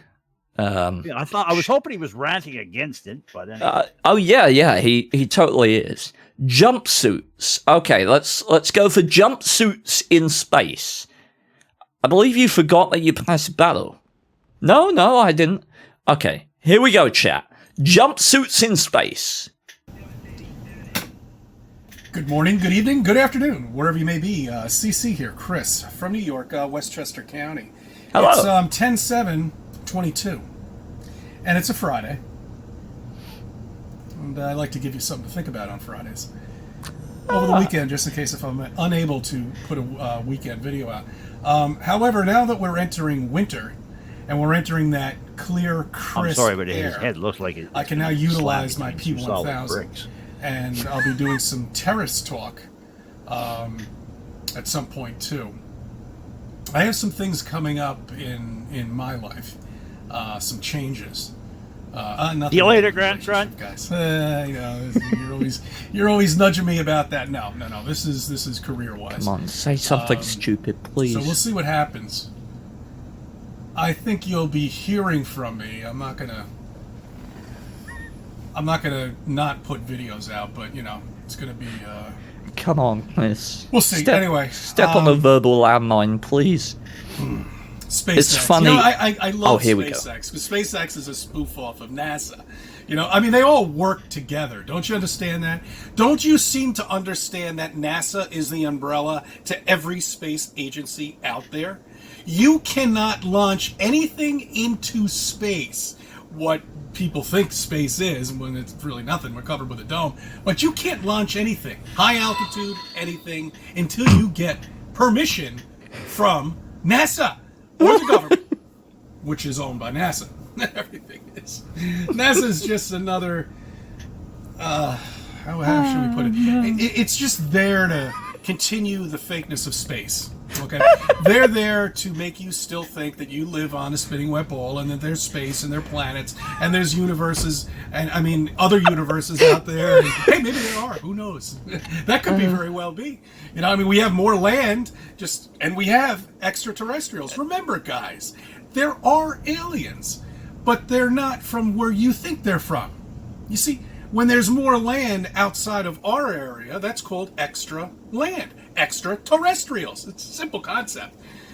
Anyway, I really, really want to. Well, I'll get back to SpaceX, but I really want to get that night vision goggles.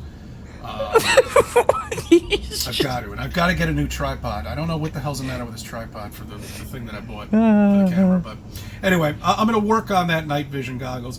I'm going to see if I can do it with the P1000 because I do have some sort of setting on there that does something. I don't know if I can actually see those things flying around. I saw them from my own eyes with one of my friends' goggles, but he no longer lives here. He's in California, so I'm not going to go all the way out there. Might as well just buy it to take $600 to get out there. See, I'm rambling on. I don't have the fuck. I get into this shit. So SpaceX, okay. Oh, we're back. Boy, you gotta love those spacesuits. You really do, don't you? Apparently, those are supposed to be airtight. Okay, it looks like a pair of fucking jumpsuits that you go to the goddamn fucking nightclub with. You know what I'm saying? You know what I'm talking about? If you think those things are fucking airtight, you must be fucking kidding me. If you think that helmet is airtight, you must be fucking kidding me. If you think that jacket that's over the pants and you think that's airtight, you must be fucking kidding me. So that's CZ, Chris from New York, Westchester County. He's great.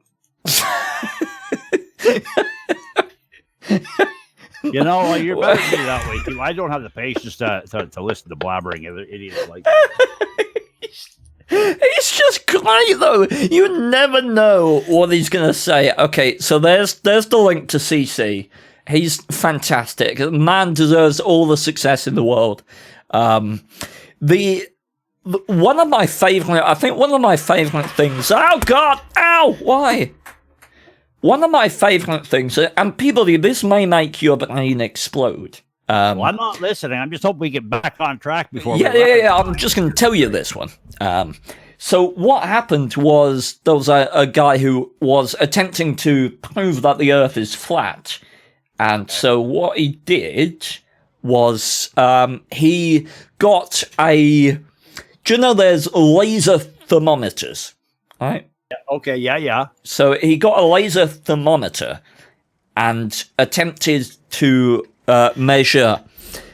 What was it again? What did he attempt to measure? It was something quite hot. Oh yeah, the sun. With the laser thermometers that you buy in the store from Earth.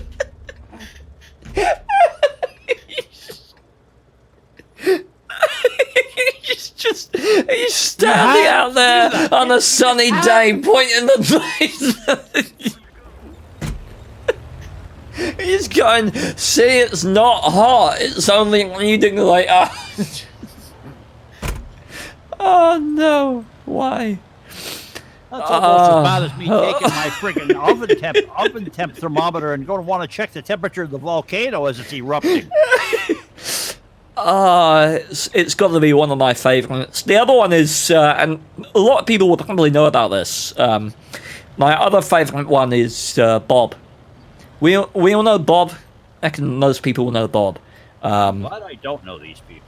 Yeah, Bob was a flat earther. He still is a flat earther somehow. And Bob appeared in a Netflix documentary. This Netflix documentary was about people who believe that the Earth is flat. And what he did in this documentary is, do you know how a gyroscope works, people? Yes. Okay, so he got a 20,000-pound ring laser gyroscope. And these things are obviously incredibly sensitive to the point where they can measure the rotation of the Earth. Okay, They're that sensitive. And so they all came together, all these flat earthers, brought 20,000 pounds together, bought a ring laser gyroscope, turned it on. Oh yeah, you're talking British and, pounds. I was thought you were talking in weight in mass for a second. Yeah. No, but they bought this 20,000 pound gyroscope, turned it on, and measured the rotation of the Earth. To prove that the Earth didn't rotate and that it was flat. And there's this wonderful clip in the documentary of Bob just sitting behind the scenes. He's at this conference where they're all about to celebrate proving flat Earth, and he just says to the camera, and when we turned on that gyroscope, we were picking up a drift, a 15 degree per hour drift. So of course we didn't accept that, and we decided to look for what was causing that drift. And you're just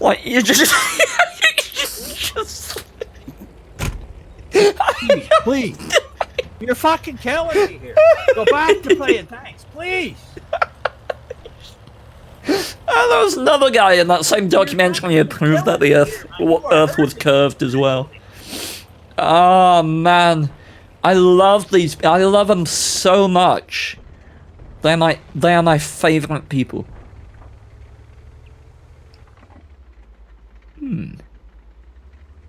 Where's the Zamil of Stuart then? You know, my cruel joke about these flat earthers is if I was like somebody like Elon Musk or something, had more money than I knew what to fucking do with, I'd kidnap a bunch of these high-end ones, freaking toss them up in space in a freaking capsule and let them rotate around the Earth for a couple of weeks, bring them home, go, flat Earth, bitch? Yeah, but they claim that you hypnotized them. Like, I'm being serious. Like, Oh, no, I know. Like, I know it's you not, are. they don't genuinely believe this. Like, 90% of them do not believe it at all. Oh, I know that. It's all to make money for you. Yeah. But you know, the scary part of it is there's actually people out there that do believe this. Oh, yeah. Some absolutely do. Like, that's why I like Chris so much, quite honestly. Because he's one of the few people that I genuinely believe is 100% serious. Like, I think he genuinely believes with all of his soul that the Earth is flat. Thanks for dropping in. Have a good one. We'll see you later.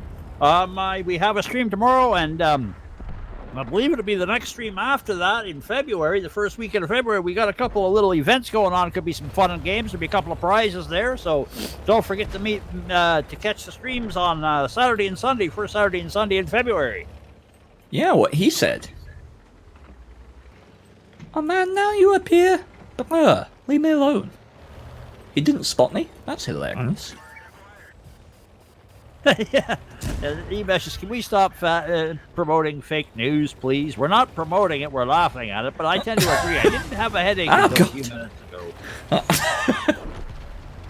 Oh, dear. Who's the one that fucking started this anyways? I don't know. Probably. I mean, I imagine, to be honest, that it most likely started as a sort of way to make fun of conspiracy theories. Yeah. Right? That's my guess. I blame it on the guy that brought this fucking thing in about World of Tanks matchmaking. It's your fault. Where the fuck is that guy? Ah, that was mean. Yeah. But yeah, like... To be honest, I'm grateful for them, because I like watching a whole bunch of sort of debunking channels like Simon Dan and Planar Walk and stuff like that. And I genuinely learned a lot about the mechanics of the Earth and its nature by watching all these stupid bullshit arguments get debunked. Like, and so that's really cool for me. Like, I've really enjoyed that. Proceed on. Since you've been going on about this shit, you've fired up about 11 chat messages there in the friggin' thing. So, and somebody paid something a while back, and I didn't know if there was a tank involved in that or anything. So you got to get caught up. Okay, I've once been in a local tank museum. I've seen 3 rusted Russian tanks and a Panther turret on the ground. Oh, that sucks. Funny story about the T-20. I was trying to understand how to play it after falling in love with the Easy 8. I was used to circling tanks to kill them. I died so many times before I got out of that mindset. Yeah, you don't really DPM and flank enemies in the T-20. Not so much. I was not able to access this patent as a public access from the US Patent Office. It was on the Google page, so it's cut or modified or whatever, but the patent itself is not available. Or it's because I'm not in the US. Interesting. Why is China OP now? I leave the game for 2 months and suddenly Chinese tanks are good and Stalin doesn't guide shells anymore on Ruski tanks. I don't know, man. Don't know how that happened. This is just the content I needed while I wait for my 4-hour flight. Yeah, flights over Flat Earth are also hilarious. Okay. Don't you understand, Steve? NASA is the umbrella corporation. Don't you understand? Chris. Chris is fantastic. So, thanks, Steve. My IQ just dropped at least 20 points, and I'm considering taking up alcoholism. I mean, yeah, I can understand it. Do you think he resents his tax dollars going to NASA? Oh, absolutely. Yeah, he says that NASA is taking money away from our children. I can't even, like, whose children specifically? I don't know, man. Used to be you only had to deal with guys like him was if you sat at the wrong end of a bar. Yeah. Earth's rotation is rigged. Oh, is it now? That explains it. Good luck with the rest of the stream. My plane is boarding. Well, best of luck to you, Roxas. I just aced my even 90 with a game on Ghost Town where I did 4.3k damage and 1.3k assisted with 4 kills. Got a tank sniper medal, defender and confederate medal. Such an amazing game. Oh, good game indeed, fine sir. And Good next, game Toby, you want to know indeed. what YouTuber or what YouTuber Steve watches in his own time?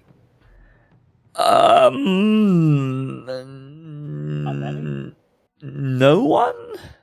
Okay, yeah, I was gonna. I can't think of anyone in the World of Tanks community that I actively watch. Like, I get enough World of Tanks, and I think this is true for a lot of World of Tanks creators as well. We don't watch a lot of World of Tanks content, like, when we're not making our own or playing. And obviously that's just a guess, but certainly for me, like, I get enough World of Tanks as is. You know, so I consume other games and other content when I'm not playing. You spend so much time a week working, Stephen. You don't want to go home and relax and start working again. Yeah, exactly. No, it's not only this game. It's like that's life in general, especially because I used to drive for a living, and I'd spend a week of 12 hours a fucking day. Sometimes when I'd page, it'd be 7 days a week for a month straight working. Okay, driving, delivering and stuff, and then I get a weekend off where the pager wasn't mine and I could sit home and relax. The wife would come along, let's go for a drive. I'd look at her and go, are you fucking serious? Splendid. Yeah, it's just it's overexposure, isn't it? It's yeah it's the same thing back, and I've had other people say this. It's like people that really like food, they get into the food industry, and after they've been in it for so long, they're like, oh, I don't like food so much anymore. It's because, you see, you're so exposed to it that it's not the same as it used to be. Yeah. You are accurate, fine sir.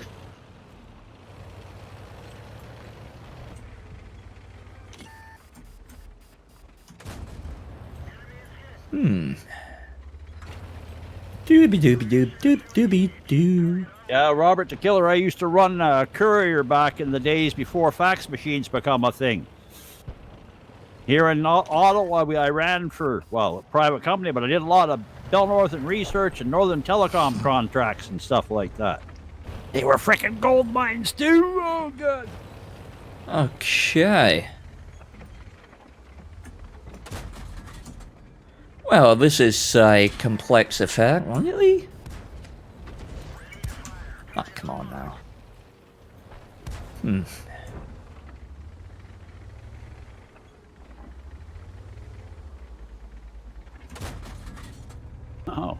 Oh, we've got a friggin' Toronto suicide jockey in chat. A what? A Toronto suicide jockey, a guy that rides a bicycle in downtown Toronto as a courier. He makes a living getting packages from A to B in heavy traffic. What even was this game? Okay. Anyways, I'll be quiet. Sorry, my coffee's kicking in. Right. So, don't we have other, tank pick things to do, people?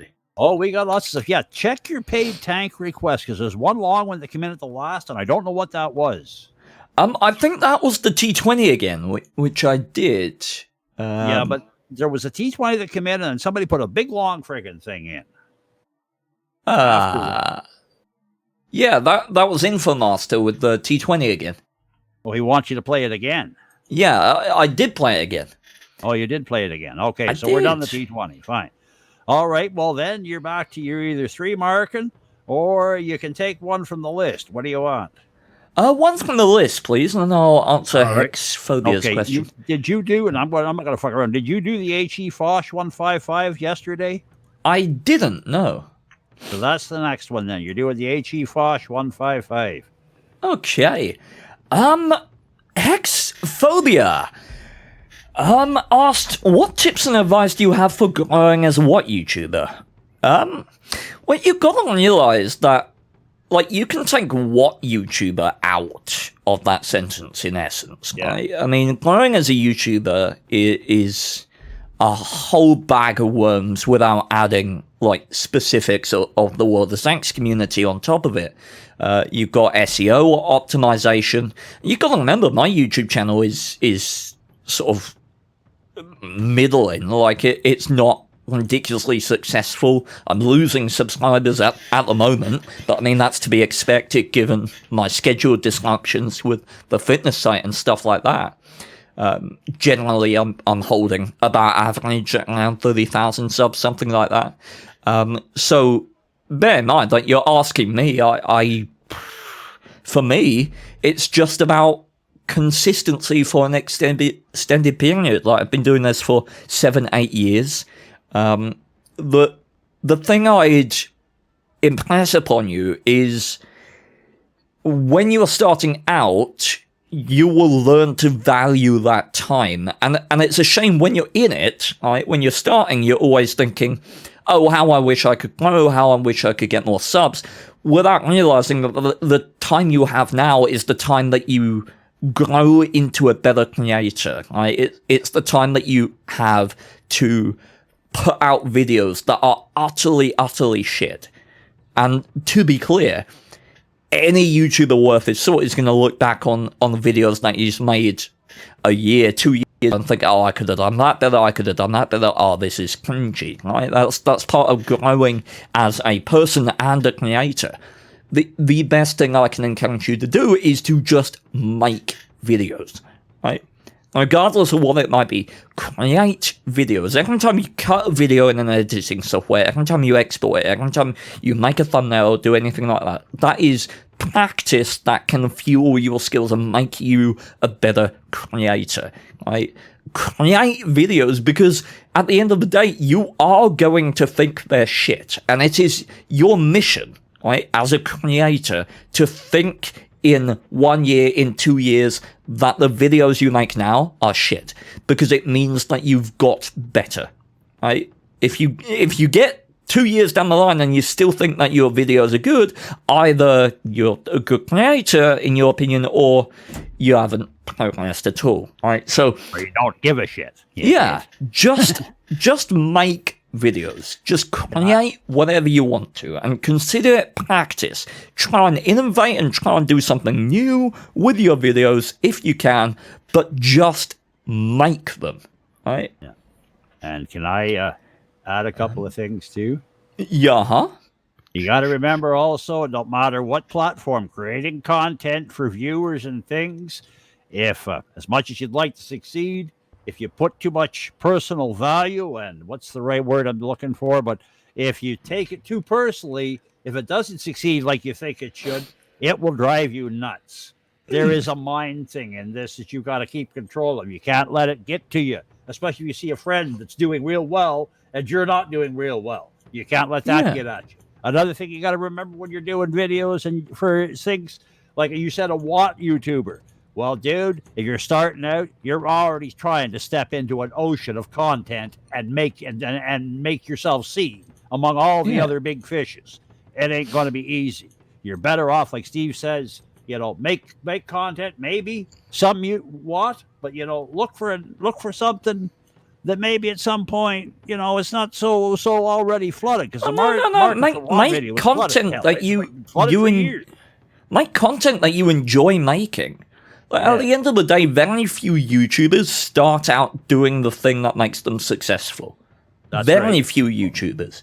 So chances are, in all likelihood, if you start out as a World of Tanks YouTuber and you're successful, like a successful YouTuber 10 years down the line, you'll be doing something else. That's just how life works. So just make content that makes you happy now, and that will shine through both in your commitment to it, and it will take you further than trying to make content that you think will please other people. No, make content to please you. Right? That's what it's about.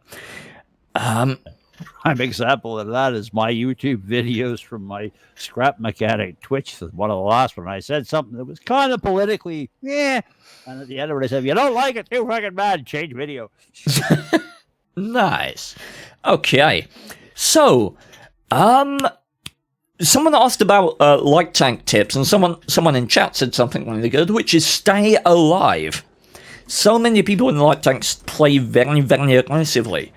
And I've said this loads of times, but you are infinitely more valuable doing nothing but alive then you are dead and unable to do anything, right? So, just stay alive. When you start a game of water tanks, there are 15 enemy tanks on the battlefield. Halfway through, there's probably under 10, right? And at that point, you have more opportunities, more openings on the map, more little holes to slip through. So, wait for your opportunity in the light tank. Your opportunity is more likely to become in the second half of the game than it is in the first half. So patience, patience, patience. And Hexphobia, he tried to send us a big long paragraph thanking, but he got cut off by Twitch's limitation of so many words in text.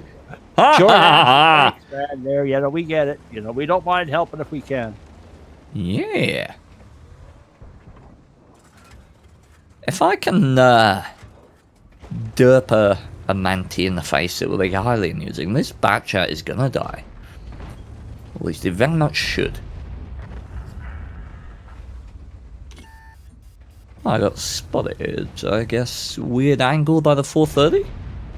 268 even? Ooh, what's that then? Maybe the Batchat? No, Batchat. No, it might have been the Batchat. Maybe a Congetto, actually, thinking about the caliber. Okay, alright, I gotta set up to defend base then. Or do I? I suppose... No, if people are coming back from that flank, they'll be in a position to defend base. I should probably perch up like my... around here.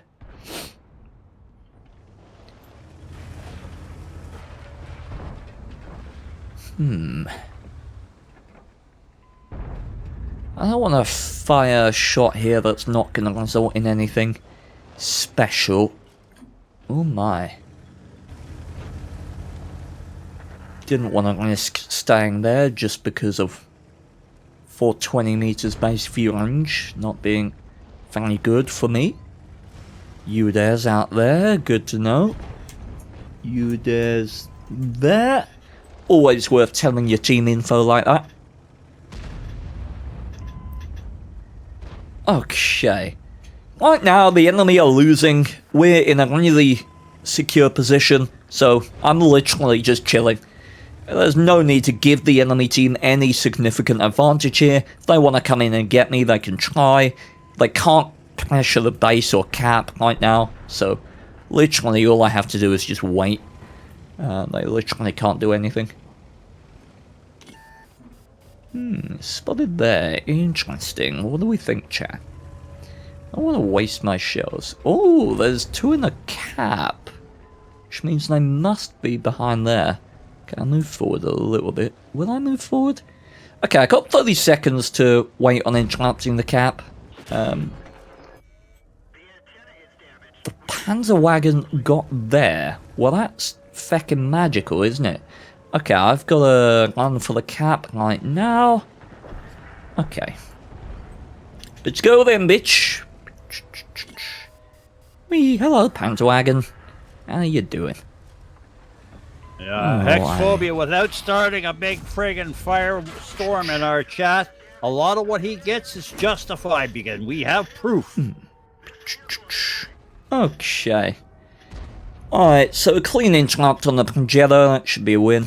I'm really surprised that the Panzerwagen managed to get out there so easily, to be honest. Oh yeah, Hexphobia, but we're not going to get into it here. Sorry, Steve. No worries. GG, chat, GG. I mean, disappointing that the game unfolded the way it did, but, you know. You do what you can. Doobie doobie doop doop doobie doo. All I'm going to say to you, Hex, is keep an eye on Steve's YouTube, because sooner or later you will know. Wait, what will we know? Oh, the thing I built, the extra guardrails. Oh, for, that thing. we're still Right, waiting on. yeah. Yeah, I remember that thing. Right. Doobie doop doop doobie doo. Okay. So. Have a good one, Mitch. Thanks for watching. Alright, what's next, Peabody? Well, I take it you want it from the list. So we'll Yeah, list me, baby. I will beat you with a Valiant with only standard ammo. Lovely! Oh, well, we look forward to that, don't we? Oh, my word. Okay. Great, so you've already 3-marked the damn thing. Yeah. At least I could use premium ammo when I 3-marked it. Dude, don't worry. the Valiant is worthless with That's standard. why he sighed when I told him. That's why I said I was going to beat him with it. Really, I had no idea. I thought I was about to have a fantastic time. Just so while that's loading up, in case some of you, pardon me, are wondering, you're new around here. I've seen a couple of names I don't recognize. So if you're new around here, what happens through sub goals and other donations and things, there's a thing called the Wheel of Misfortune, or whatever we want to call it. And when we hit certain milestones, he has to spin that wheel. And on that wheel are a myriad of stuff, including different tank setups, yada, yada, yada. And that's where this list comes from. Yep. And we had to do like 22 spins the other day because we got a... Tell you what, hang on. Let's... I'll see if I can... If I focus really hard, I might be able to... Oh, yep. I did it, chat. Oh my, okay, that counts. Now, that was amazing. That was amazing timing. Well done. What the hell happened there? Okay, so yeah, a 5-bomb bonus time is, instead of the standard 50 subs for one wheel spin, you get a wheel spin actually 5 subs. So it's like 10 times the value because... Sexiness. Sub goal, so we already owe 1 there. Best of luck, Hex. Okay. And we're going mid, chat. See, what are we missing? Covenanter VKs in this game. Are there still non-subs here? Yeah, I think there's a couple of them. They make me uncomfortable. Okay. Alright, load HE. I feel weird walking around with 3 marks on the Valiant. Like, it just feels long somehow. Like I shouldn't do this. Just look at how you had to get them and take it as scars from punishment, Steve. Oh, I am, believe me. Okay, interesting. M10 is spotted, which likely means that the Covenanter is in that bush. So the VK.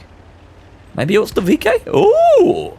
Hex! Thank you very much for the brand new Prime subscription. It was very kind. And much appreciated. You pay me a great compliment by using that here. Yeah, and Steve is one of these ones that actually makes his living doing this, so it really does count. Absolutely. And you technically, by supporting him, you're supporting me too. Yeah. Ooh, Stug. Ooh, Jeffo. Thank you for reducing the number of non-subs in this channel. You are mighty and manly. And manly and mighty. Yeah, I think you're going to be pretty safe today, Stephen, because they, they started to kind of roar you out yesterday. So. Yeah. I make them spend money, so eventually they're too poor to be cruel to me. Oh, it's a plan. An epic plan, if I do say so myself. Okay, let me just tell my team where the SU-8 there. Remember, if you have information, right? If you have information and you have a spare moment, just shout it out in chat. Location of the RT, location of a TD who hit you, something like that, right? You never know who that information might be incredibly relevant to, right? And it will help. You can potentially help 14 people play better just by communicating a bit of information that they don't have. Doesn't take a lot, but it really helps your team and you to win. Linda, thank you very much. Oh my word, okay, everybody getting subbed right now. That VK is having a hell of a time. Surely I get shot by the... Oh no, he shot that... Wait, was that guy even spotted? I'm 90% sure that guy just shot at me and killed that guy. Although, that guy was probably spotted, right? It's possible that he just shot at me and killed him, though, which is, of course, not funny in the slightest. It's not in the least bit funny. Okay, here's what we're gonna do, chat. We're gonna blind fire the SU-5 until he dies.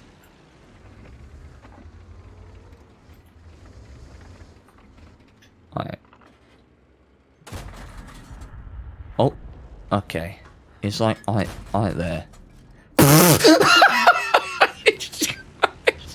Boink. Boop. LOL.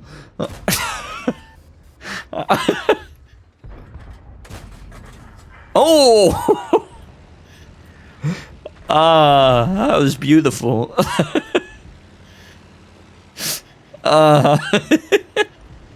Yay.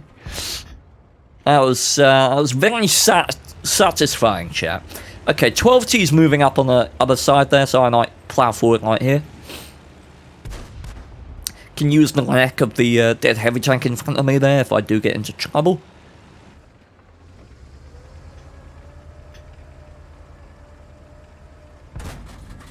What? Spooting damage, chat. Yeah. Baba. Baba.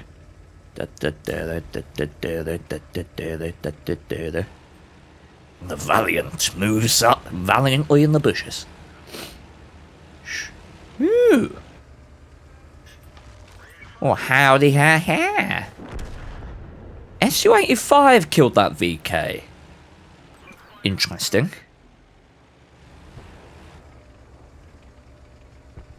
Am I gonna find him back here? SU-85 killed the 12T. Okay. I'm guessing he's not over here then. Based on that little tidbit of information. Okay. Well. 3 titties. 3 whole titties to play with, chat. Are we gonna go and steal the spotting damage from all the light tanks? Could be fun. But I mean, if we plow forward here and get these guys to shoot at us, the light tanks might have an easier time spotting. So, or we could just spot that guy immediately. And that works. See when poke up here and when you spot him. No! Curses!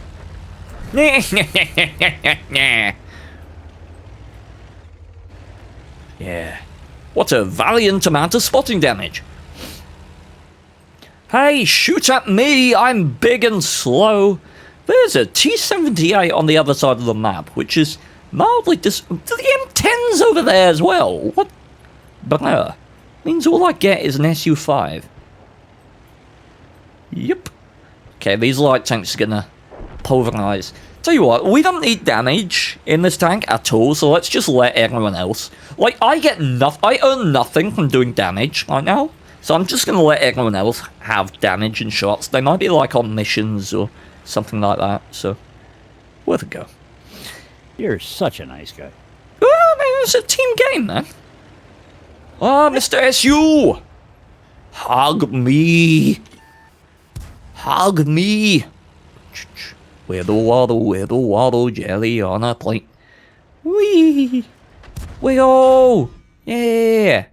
Hug me! Hug me harder! Yeah! Yeah! Epic valiant lamb kill coming up, check. Ah. I was wondering, I didn't think you were going to get there on time. Not in a fucking valiant.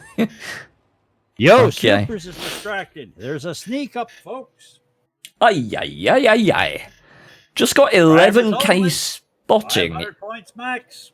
Oh, 11k spotting in the Steven 90. God damn. Holy hell. I think 11k is my max. I think the max I ever got was 11k, as far as I know. So GG, my man. Okay. Hey, yes, you topped the team because we...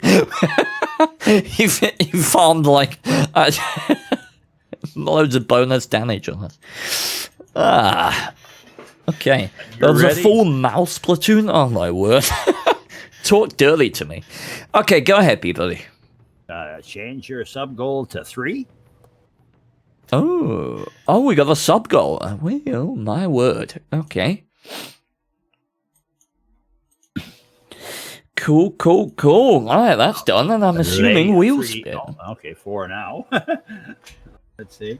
Okay, that's fine. Okay, good there. All right, lay 3 spins on me, my friend. Okay, all right, let's do it. And yeah, chat, the giveaway amounts have been nerfed, but on the plus side, we should be able to do giveaways more when they come up now and stay inside the budget. So yeah, starting February though. Starting Yes. with the giveaways we got already in February.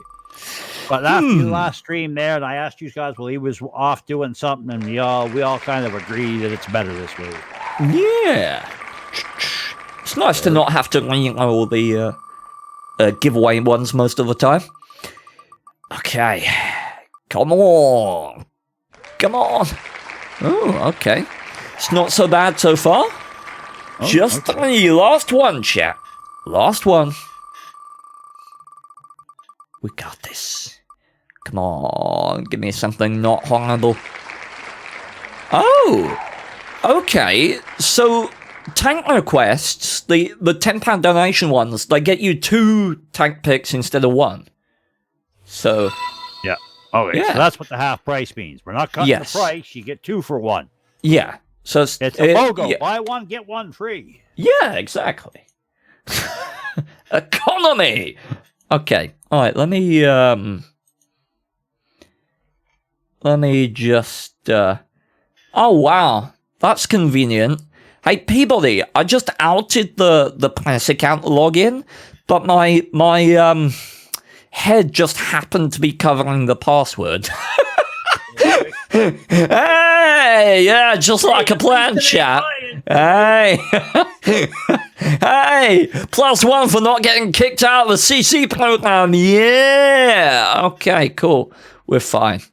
I can't delete your shit, or I would have. You know? Think you could things see it like at this. one point. Yeah, probably. Just to be prudent, I'm just gonna go and quickly change the info on that and change the password and communicate that to my people as well. Bear with me. Apologies for the delay, chat, but occasionally I have to compensate for my own badness. More often than you would think. Okay. I can change the username while I'm here as well, because it's what92 or something like that. Oh, and by the way, somebody earlier had said they're noticing how Steve is sitting in a chair again. Well, I don't know if that's going to continue, but right now he's just trying to relax a little bit and recuperate his body from that insane, stupid cutting phase that he admit he did. Yep. Okay, alright, bear with me. I am confirming a new password. Okay, password has been changed. Panic over, chat. Panic over. Okay. Hey, now that's a compliment and a half, Stephen. What's that? This is some quality programming. I'll call in sick to work tomorrow and ditch my anniversary dinner with my girlfriend. Thank you very much. Okay. Alright, let me, I just need to send a new email and password information to my Wargaming contacts. Bear with. Changed the... Come to think of it, he ditches his girlfriend's anniversary dinner. He might be having to be here a little more often because the only thing he'll have is company. Okay. Right.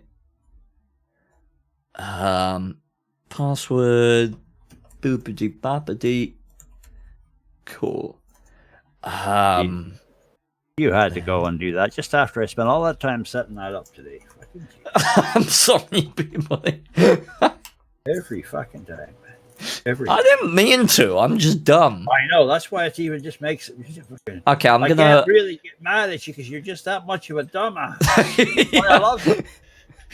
Okay. All right. There we go. Cool. I swear if I spent a week staying at your place or something, at some place in your place, in your house, there'd be a hole in the wall for me banging my head again. I love poorly average. Hey, I changed the pass to the contributor account because I'm a moron. I have had to do that once before, so now I'm up to 2. Alright. So, Peabody, what was the next one again? I don't know at this point. Okay, what do we got going on? Okay, yeah, okay. Did you send me that list? Oh, no, I didn't. Tell you what, I'll play an A46 and send you that. Oh, wait, I closed it.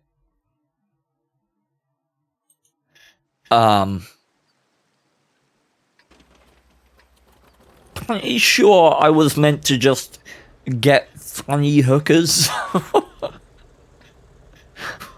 Never mind. That was a joke because there were 3 wheels. Ow! No, it was good, people. There were 3 wheel spins, but 3 hookers? Like, you know? Like, 3 Oh, fuck this shit. Okay. Leave me alone. I'm trying to comedy. Okay. Yeah, okay. One of them was a random wheel spin tier 10. Oh, yes, it was, that. yeah. We had the full mobility VK something or other. What is that? Full mobility VK. Full mobility VK 4502, I think. Spin. Okay, that one. Oh, yes. What was the one in between, guys? Half price tank requests. What's that? Half price tank requests. Okay, yeah. So we're laughing. Good work, chat. This is a 5 Steve's incompetence once again. It's always in the balance. We're never quite sure if we'll come out on the other side of it. I can see this now. Terrible shot. I'm going to be dead 2 years. I'm going to get a knock on my grave and it could be Steve. What tank request was that? I mean, if you're available to provide that service, I won't say no to it. You know, I wouldn't be surprised. Oh, guess what? Then you're doing that. Okay, well, that's quite an interesting twist of the fate. You know, in the past couple of days, that full mobility VK 4205 has come up 3 times that I've recorded, and there's been a couple of times that you've already played it. 3 times, In the past, we'll say week, you'll have to have played this 5 times. Well, you know, counting it today as 3 times. You know.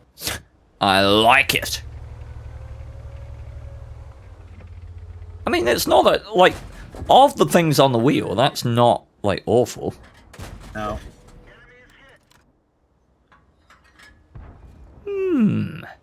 So, I will take it. Okay, so that KV1 got hit from either mid or hill. Gotta be mid at this point. Doobie-doob. Ah, there we go. So I saw that the KV1 got hit from mid, and so I knew I could probably spot the guy in mid, which is why I came up here. I'll wait for that fucking bot to respond, which takes forever nowadays for some reason or other. How concerning. Oh. Object 705A is what come up on the list. Oh, okay. At least moderately enjoyable. G'day, Abram. How you doing, man? Hello, Mr. Abram.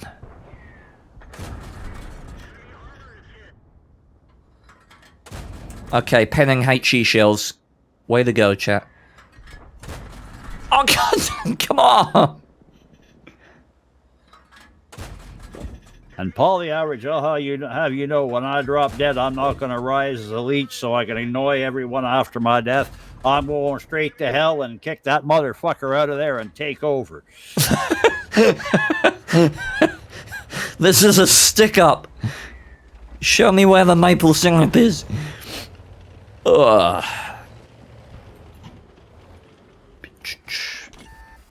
Really? Huh. Okay. This guy's not loaded yet. Now he is. All done, Abram. You obviously missed that video he put up here the other day too, eh? About how it was a stupid idea. Ah, yeah, it was.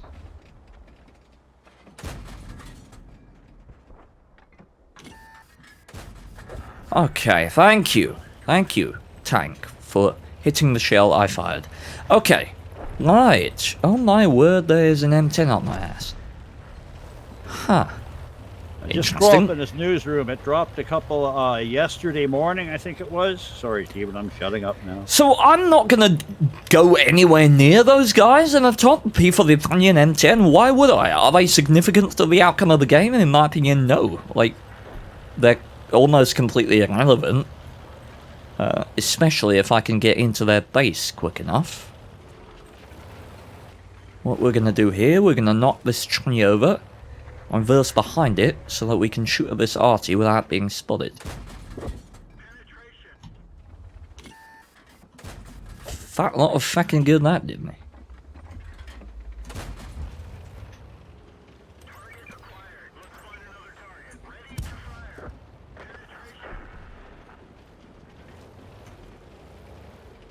You got an opinion on the UDES medium tank line for Ox?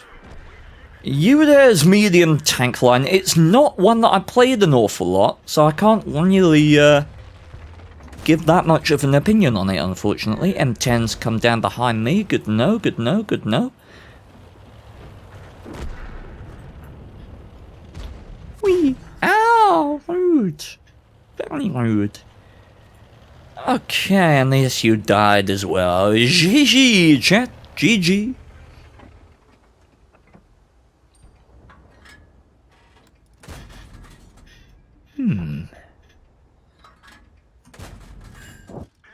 Ooh. Yeah, we won't complain about that. I should go forward here, actually. I might be able to squeeze out a bit more damage. Whee! Go, little A46, go! Nyam! Go and be British. Ooh, spotting damage on a Wolverine. Yes, please.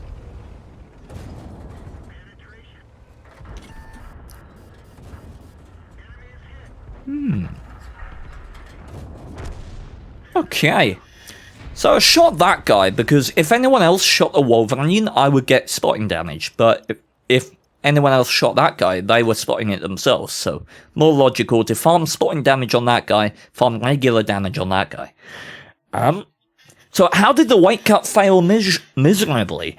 Well, I went from 180 to 145. So in terms of weight, it was fine. The utter failure was the fact that it was stupid to do it in the manner that I did it. Very fast and compromising my ability to maintain muscle. So it's just it was the method rather than the overall act, if you like. He was in too much of a hurry. It should have took a lot longer time to do it. Exactly. That's why I was always bitching at him, dude, you're losing too much weight too fast. Okay, by the way, I finished my how to build muscle video, so once I get my essentials playlist finished, that will go up on the in place of the placeholders on the website. And then after that, there's just some technical issues and testing. Then I gotta get the legal side together of the business, and then I'll be launching. So, yeah, it's gonna be. So if we're lucky by the summertime. I reckon in maybe 2 months, something like that. It's good because we mated Tilly last week, and if she's taken, then we'll have the puppies about the same time that I launch the website. So, Everybody will come to the website to see the puppies and forget your video. yeah. Let's look at it as is, chat. So this is our website as it stands. Got some testimonials here, which I'll ask for closer to the time so that I can fill this out a bit more. FAQ on who the website's for. There's a link to our forums, which hopefully are going to be quite active, although Peabody will be a moderator on there, so just bear that in mind. I've already had my fingers in there friggin' trimming some of the crap down he had in there. Yep. Okay, and here's our women's program section. So, I love this, man. This you is like great. that one, Peabody? Yeah, this is good. Pay attention. This is just for women only, man. Yeah, this is a women's only section. So yeah, that's our women's only section. Just basically tells you. He asked me to look through his site, just sort of proof it a little here the other day, and I was having my coffee in the morning, running through it, and this and that, and I ran across this page, and I damn near choked to death on coffee. I laughed hard. I was like literally. Like, there's so much. I mean, there's a bit of a comment on here.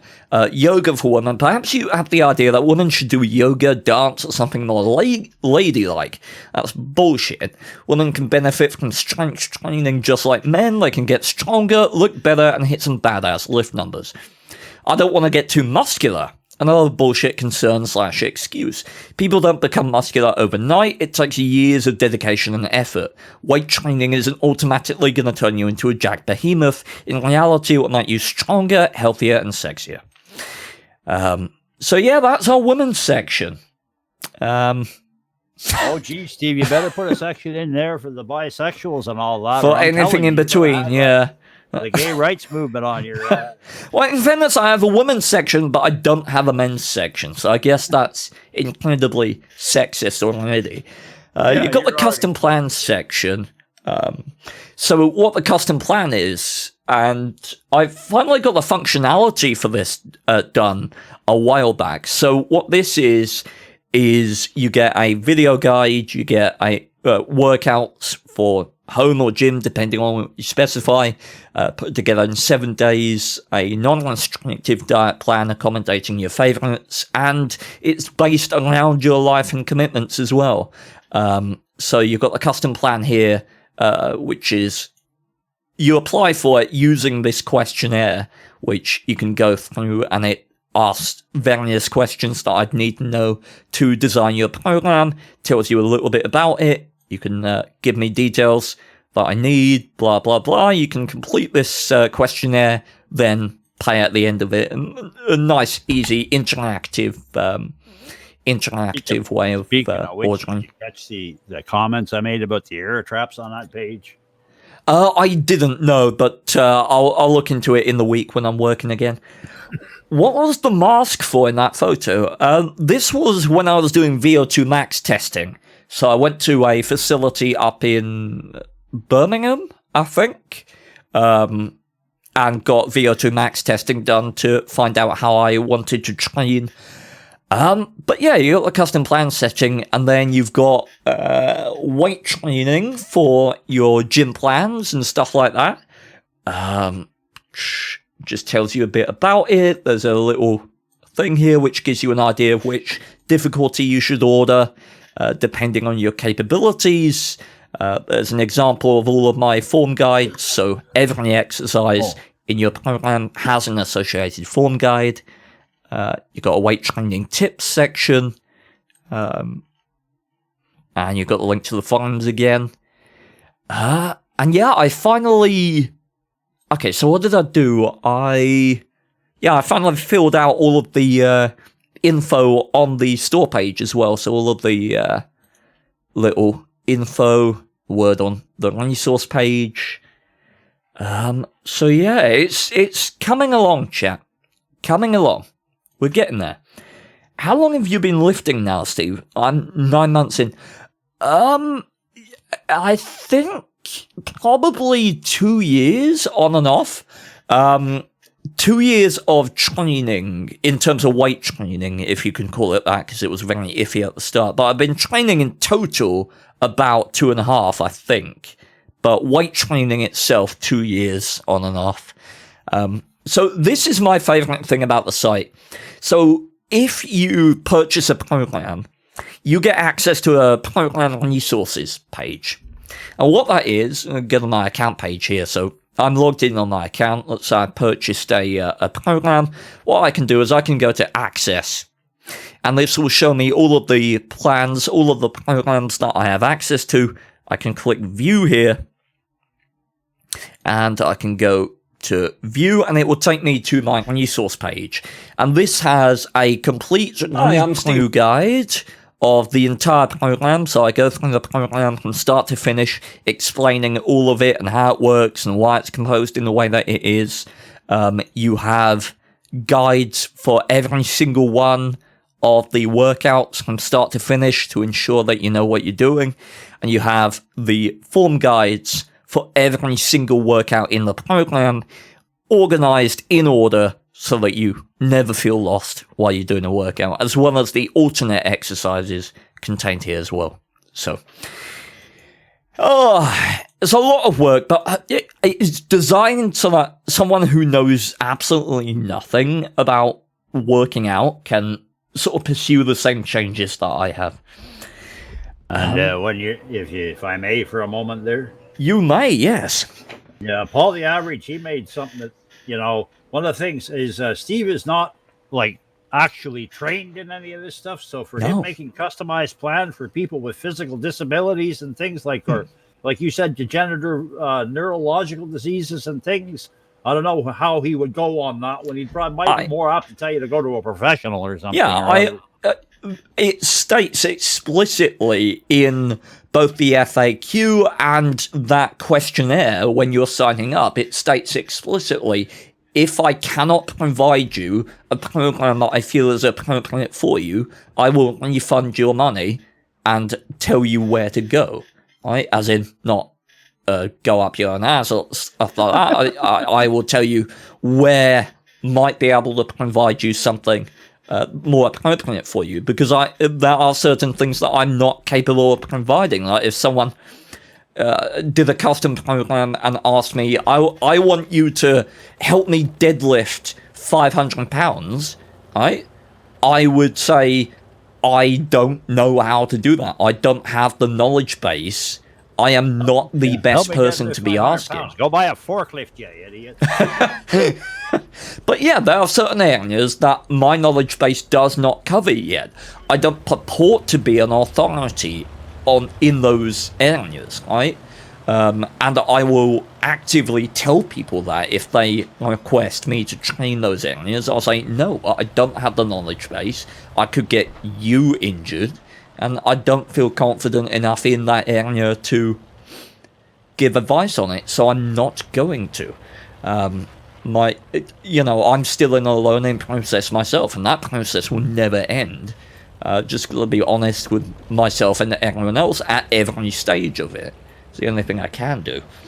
And if I may clear up a message that's been kicking around for a little while. You may.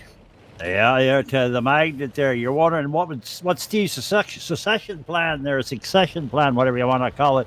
And whatever I am, if my demise comes up, if I drop dead or whatever, well, he'll keep doing what he's doing. He'll probably miss me a bit, and he'll just have to work a little harder, because to be honest with you, he can run this stream without me. I just make it a little easier for him. I'd say a lot easier, Peabody. Oh, all right, fine. But I never lose sight of the fact that he can do this on his own if he really wanted to.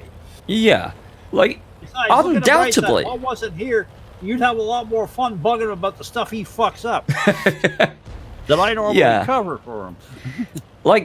Undoubtedly, when Peabody does pass away, it is going to be a very difficult time for me, just because of the relationship that we have.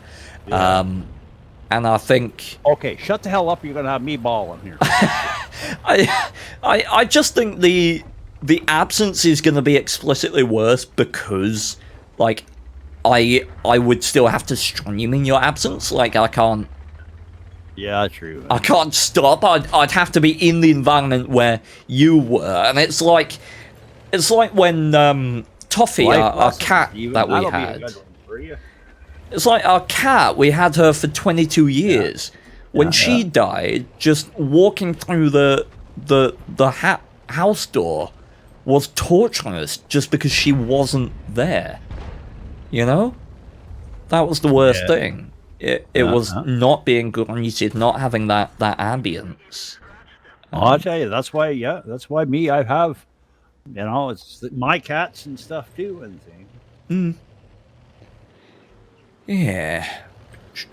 And that's why there's certain things in my world nowadays, especially that you start talking about, and I'm like, nope, we're going to walk away from that subject real quick. Ah. Was hoping to get the pen there. Yeah. Because his lower plate was angled upwards as he came over the ridge there, so I thought I might well be able to get a pen here. Yeah, to be quite honest with you guys, I know it's kind of off topic, but you hit that freaking nerve with me, Stephen, and things. Damn it to hell. But Stephen is probably the only man in the world that I have never met, but the first minute I'd see him, I'd throw my arms around him, I'd give him a big hug, and probably start bawling. That'd be fun. Yeah, freak him. He'd send him into a freaking autistic fit, and send him running back to England. Hey, look, I'm not against hugs. I know, I'm joking with you. I'm trying to make a joke out of it. Okay. No, knowing me, I found how proud I am of Canada in certain ways and stuff. You'd hit Ottawa here, and I'd be exploding and trying not to fucking want to drag you all over the city and show you everything.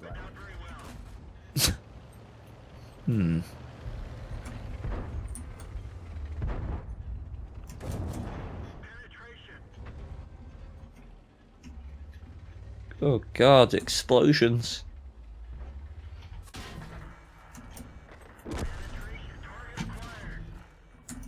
Could you not? I'm trying to kill your friend. I don't know if Steven's against being bald by a Canadian. Bold? That's what he says in the chat. He's against being bald by a Canadian. I'm not sure what one means by being bold.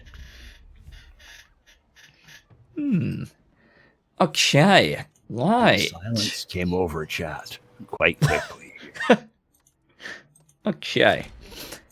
So, chat. You know, I'm gonna barn. I feel like barning, chat. I haven't barned in a long while, and I feel like that's a problem. I feel like the lack of barn is a serious issue. Can I answer this other question of Sneaky Pete's? You may. Sparky Pete's. Pardon me, I don't have my glasses on. I'm trying to preserve my head here. Yeah, no, Sparky, the problem is I suffer from IBS, and literally every morning I get up, I spend about an hour or two in a hot bathtub. So for me to travel anywhere is not a thing. So it would involve Steve having to come here. And for us to meet like that, I love it, but it involves him having to come here. And we know how much of an introvert he is. So, yeah, I don't really travel an awful lot, you know? I don't kind of go places. I go to McDonald's in my car occasionally. That's basically it. It's like 100% of my travel outside my house. E-Mash, go two ahead. words for you. Fuck and off. Memories. Okay, chat. What do you think? Do we get an early barn here? Do we get an early barn? Is it early barn time? You're welcome, Sparky.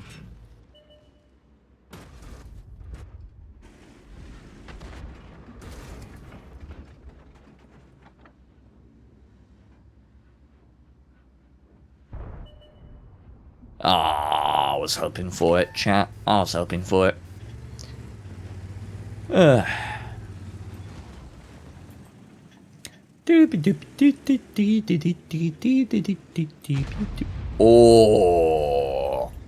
good attempt by the T-49. I reckon you got a bit unlucky.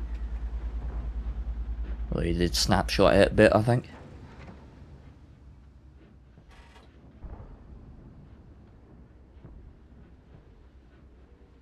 Ah.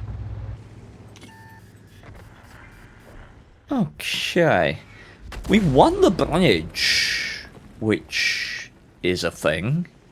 So I consider that yay status. Interesting. I don't want to sit here and be useless for the entire game. Where can I go instead? Where else can I go and be useless? Yo, Steve. Yo, Peabody.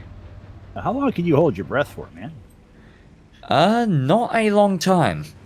Well, then that fucks up Tilt Rat's plan. What was that? He was figuring you could jump in your car and drive here. I was figuring if you could hold your breath long enough, you might make it across the ocean. Yeah, I think it's less about my breath as it is the car. How long can the car hold its breath? That's true. Which is probably less than I can, to be honest.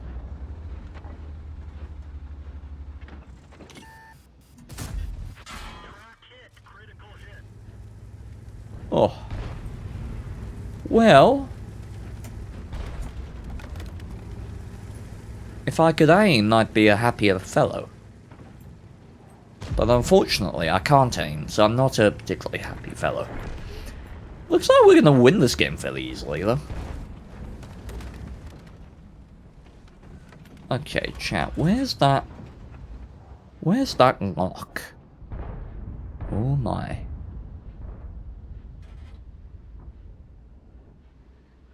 Maybe I should have taken it.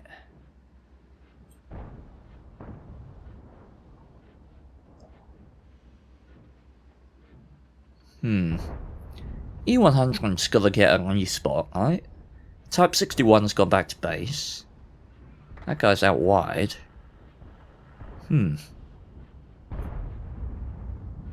Yeah, Paul, the average, I get what you're saying with Steve's dystonia, but don't forget, he's always lived with it. So for him, he doesn't know the other side of the coin. Yeah, it's always an interesting question when someone asks me, oh, how, or someone says, oh, you'd be so good without dystonia. Like, I don't know, because me having dystonia has influenced my playstyle for so long, right? I've always had it, so I've from the very start of me playing this game, it has always been a consideration that, okay, I'm not good at this particular aspect of the game. And that has meant I've needed to play differently, I've needed to learn differently, and that's made me the player that I am. It's entirely possible that if I didn't have dystonia, I wouldn't have made those adaptations, and I wouldn't be anywhere near as good as I am.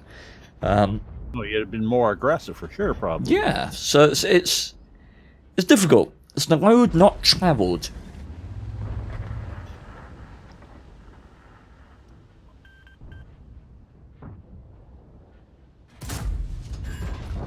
Oof.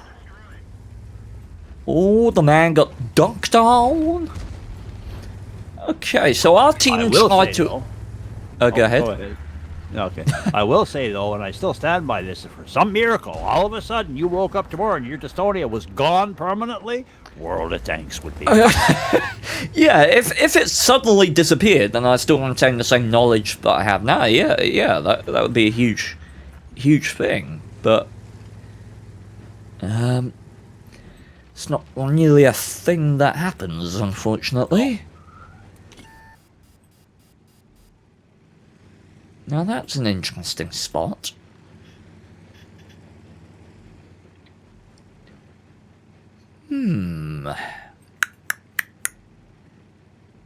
Interesting. Are we gonna find anyone chilling? Conway killed the E100. Okay. Hey, Sparky, I played Watt for about 2-3 years. And then I decided I needed to get better, so I went hunting for a streamer that knew what they were talking about. I found Steve, learned from him, and quit the game. Yeah, that was the sequence of events. Basically how it goes. Step 1, step 2. crossing bridge is legitimately dangerous for me. See, I got spotted by the leopard has got to be out wide, bearing in mind where I got spotted. So we're going to go for a blind shot here. Just based on logic. How wide is he? There he is.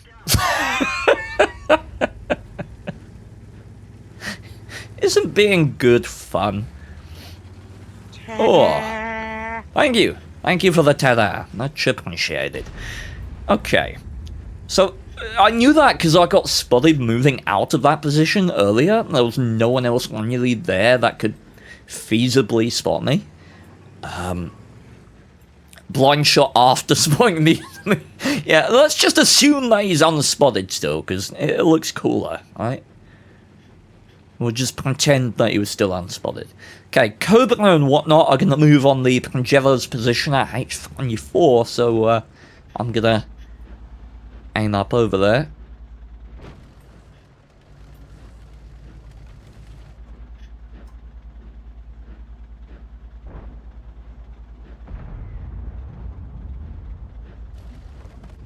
Oh my.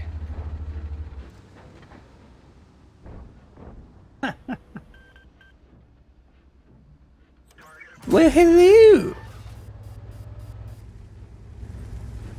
T95 is saying he joined the stream as you killed the object 257. His PC couldn't handle it and he got a blue screen. I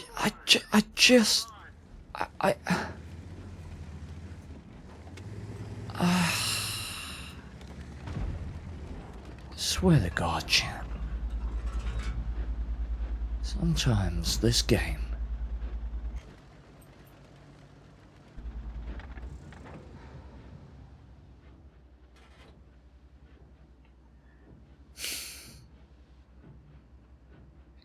Is it a risk to miss right now?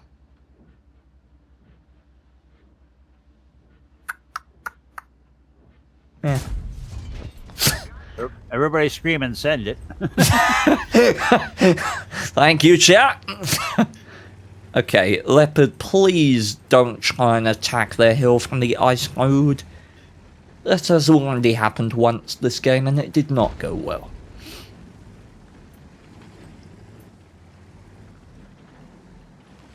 Okay. By the way, for anybody that don't know, Steve has a little 1-minute sort of video about this map that you might want to look at his YouTube there. Gives you some good pointers about it that are still relevant today. True, very true. It is most relevant. Okay, STRV is going out wide. At this point, we just have to wait for position. 2-on-2 ways when you're locating, which I like to see. Oh! Uh-oh. Okay. 2-on-2 just got the enemy arty, which is very good. Very good indeed. Okay. Oh, lucky or not. Result. Okay, that guy's just been spotted. I'm going to make a play right now. So I made that play just as they were thinking, oh god, that 50 TP's been spotted, right? So just at the moment where I thought they might be distracted by a thing appearing on the map, that's when I made the play. It's just those little decisions that can get you claiming position. Okay, alright, we've got to move on this. Okay, I have.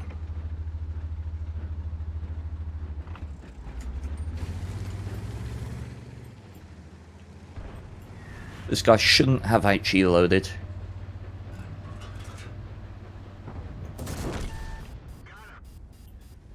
Alright, cut off the line of fire of the WZ out wide. Go as far under the convoy as we can. Well, that was significantly unpleasant. You should take a load of fire.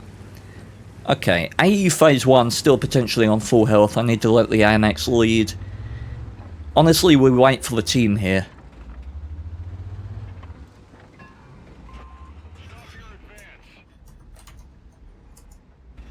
Okay.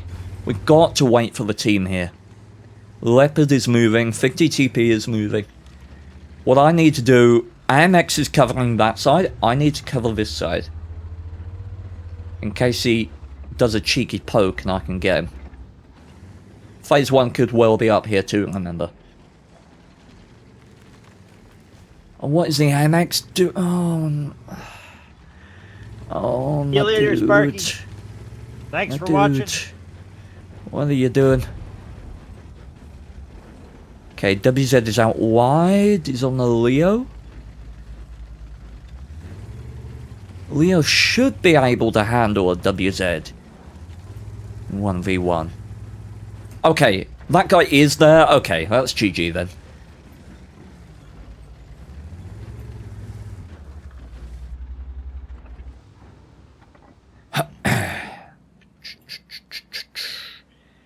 MX is coming. If we go together, we should be able to clean it out. Leo's coming in as well. There's no point in doing anything rash right now. Giving him cheap kills. Cobra should honestly poke up at just the right time. Me and this AMX are going to get spotted on the Conway. AE's going to turn, try and move back towards his hill, and the Cobra should kill him.